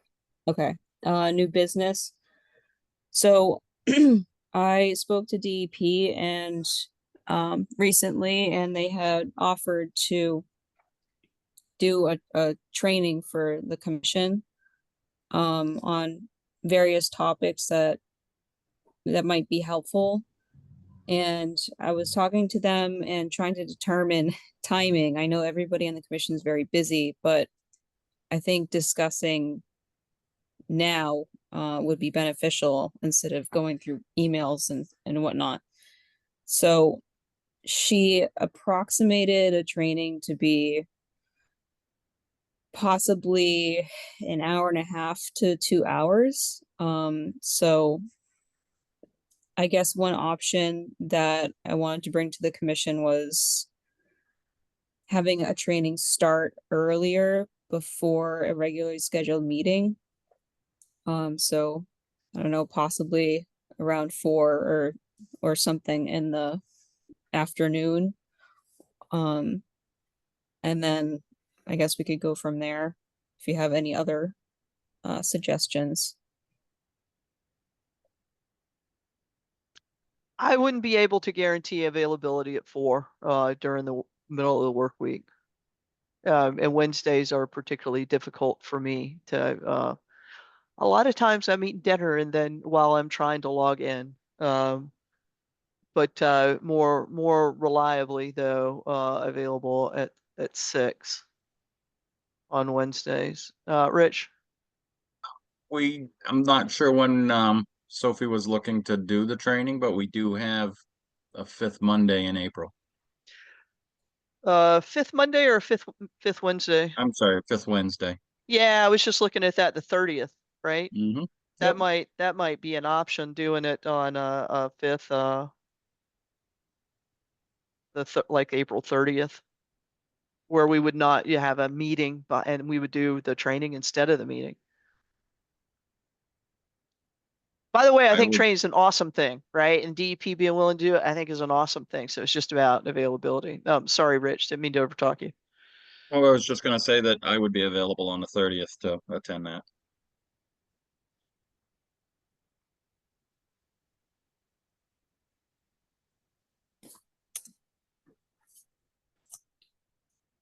See, Mike's getting out the handy dandy calendar. I'm available also. Okay. I'm available. Okay. And I know Jeff has a difficult time giving us more Wednesdays than he already does because of his work schedule. Yeah, I've been lucky these last couple of months, but I'll do my best. Yeah. Yeah, fair enough. I mean, I understand that. And Pete, what about you? What was the date? The 30th, April 30th. April, when we don't ordinarily have a meeting. Yeah. Yeah, that's fine. That's way out. Okay. Sophia? I'm just trying to recall, DP needs time to actually schedule and with their own staff and Mhm. What kind of lead formulate the time do they training. need? Yeah, I was getting to that. We're looking at, no, I need to look at the calendar. March, April. It's like 8 or 9 weeks. May. March. I think April. I think they said April, the beginning of April. Oh, okay. So the end of we- April gives them more time. Yeah, April 30th is Yeah. almost another month, so. Yeah. Okay. Madam Chair, Yes. I'm available on the 30th. Okay. Excellent. Oh, Mike, when are you coming back into proximity? First week of April. Oh, okay. Very good. Well, I look forward to that. It's always nice being able to go on site walks with you. Absolutely. I missed that. I don't think you miss it while you're in Florida, but it's a good, you're keeping up face. I appreciate that. Sophia. Is there a time that would be? Well, I mean, 7 works Work great for for- me, but I'll let everybody chime in.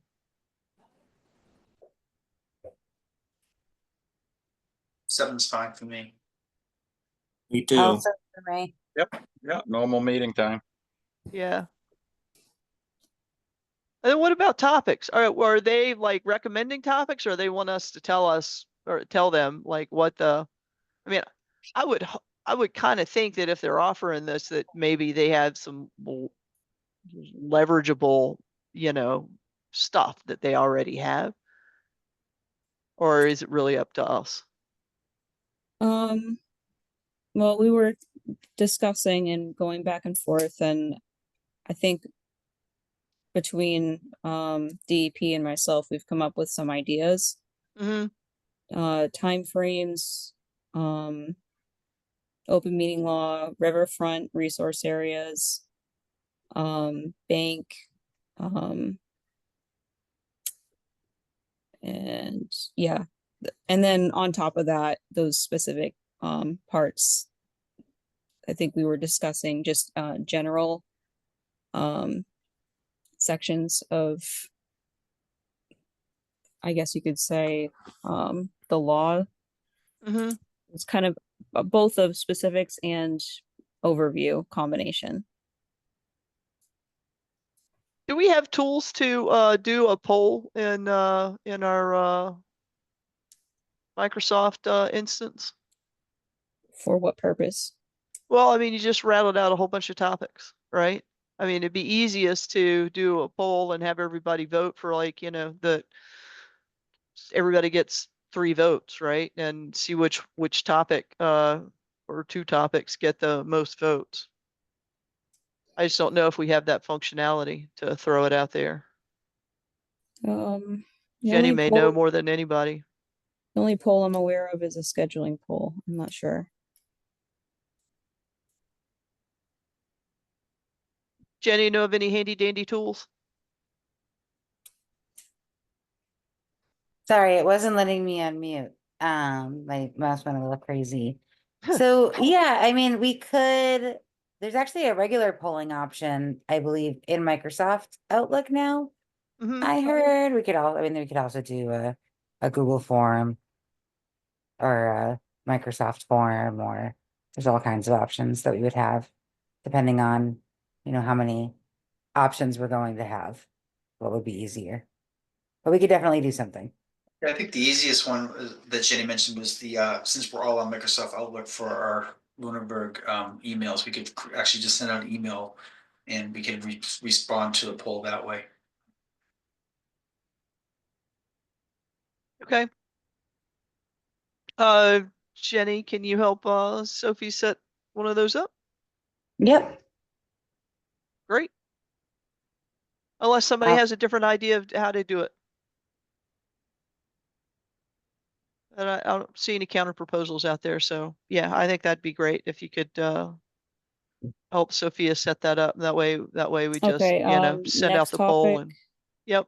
remote public meeting option. I know Jenny had wanted this on the agenda. So that should probably be discussed. Jenny, you want to take that one? You want me to take it? Yeah, I just wanted it to be on the agenda because I wanted everyone to make sure that everyone was aware that as of right now, meetings are going to be in person starting in April, unless something miraculous happens between now and then. And I guess we need to, I assume that, people would still be able to come in remotely because it's My- going to be hybrid. My understanding is that they will allow hybrid, but that we can't be fully remote. Yeah, so. Where's this decision coming down from, the state level? Yeah, Yes. the governor. It's the guidance on being allowed to do this is expiring at the end of this month. And Sophie did send out an email with some things that you could do, like writing to people, and it has some action items that if we could try to convince them to let us keep it fully remote. But as of right now, we're looking at in person in April. Yeah, as far as I'm aware, just to give people some ideas on what to provide feedback on, I think allowing fully remote is great, obviously, but particularly also hybrid is that it allows us to have the benefit of committed citizens who want to help, who maybe travel some portion of the year that might otherwise make it a little prohibitive, like, Rich and Mike. It's really helpful to have them in our number. And then it also really increases community access as well when we allow hybrid. And I do understand there are a couple of times where folks really do need to have in person, and certainly we want to accommodate that. But I think it really does increase community participation. Okay, Sophia, That's all I have. Okay.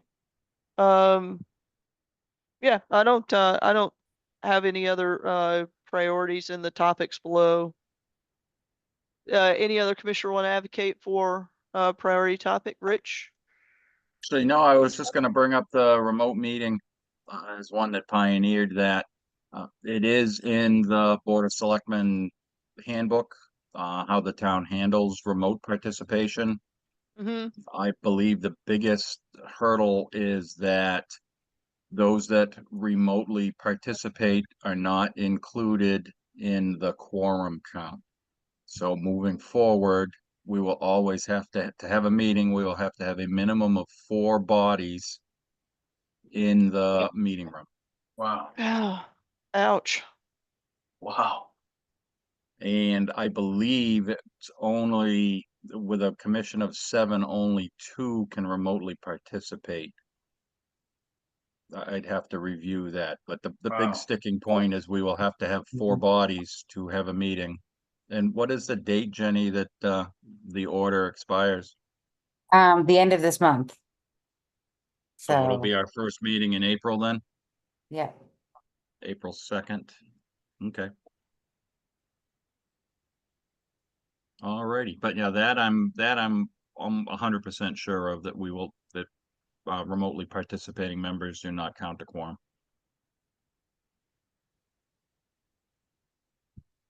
That's good info, Rich. Thanks. Thank you. And I'm not Jeff. Yeah, that Jeff, would you be had your hand up. that would be really difficult for me, at least. I mean, I would say at least much more than 50% of the time I'm in a hotel room. So, Yeah. yeah, the remote meetings have been great for me. And I mean, we also bought a place in Florida. I mean, I was in Florida most of the winter, so yeah, that would be very difficult. Yeah, it's challenging because you know, I'm here, I can go up the road and I will go up the road when I need to do it. But I really benefit a lot from hearing Rich's voice, Jeff's voice, and Mike's voice. You guys bring a lot to the conversation.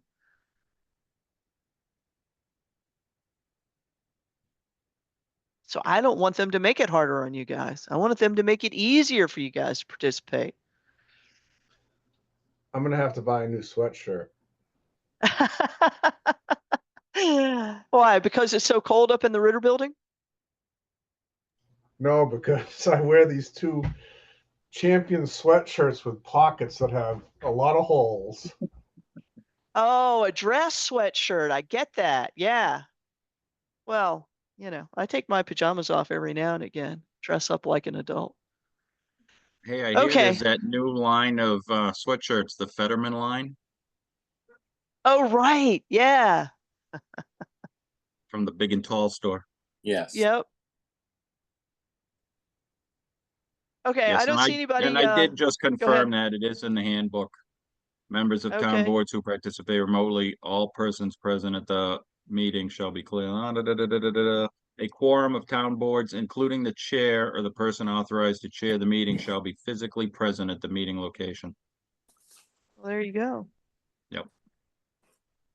Thank you for looking that up for us, Rich. You know, I just wanted to make sure they hadn't changed it with COVID, but they have not. And I don't see anybody advocating for anything else. And I know it's getting it's well past Sophie's evening deadline. So with that, I'm looking for set 10:12, looking for a motion to adjourn. So moved. Second. Thank you, Rich. Thank you, Jenny. Roll call vote. Mike, Aye. Pete, Aye. Rich, Aye.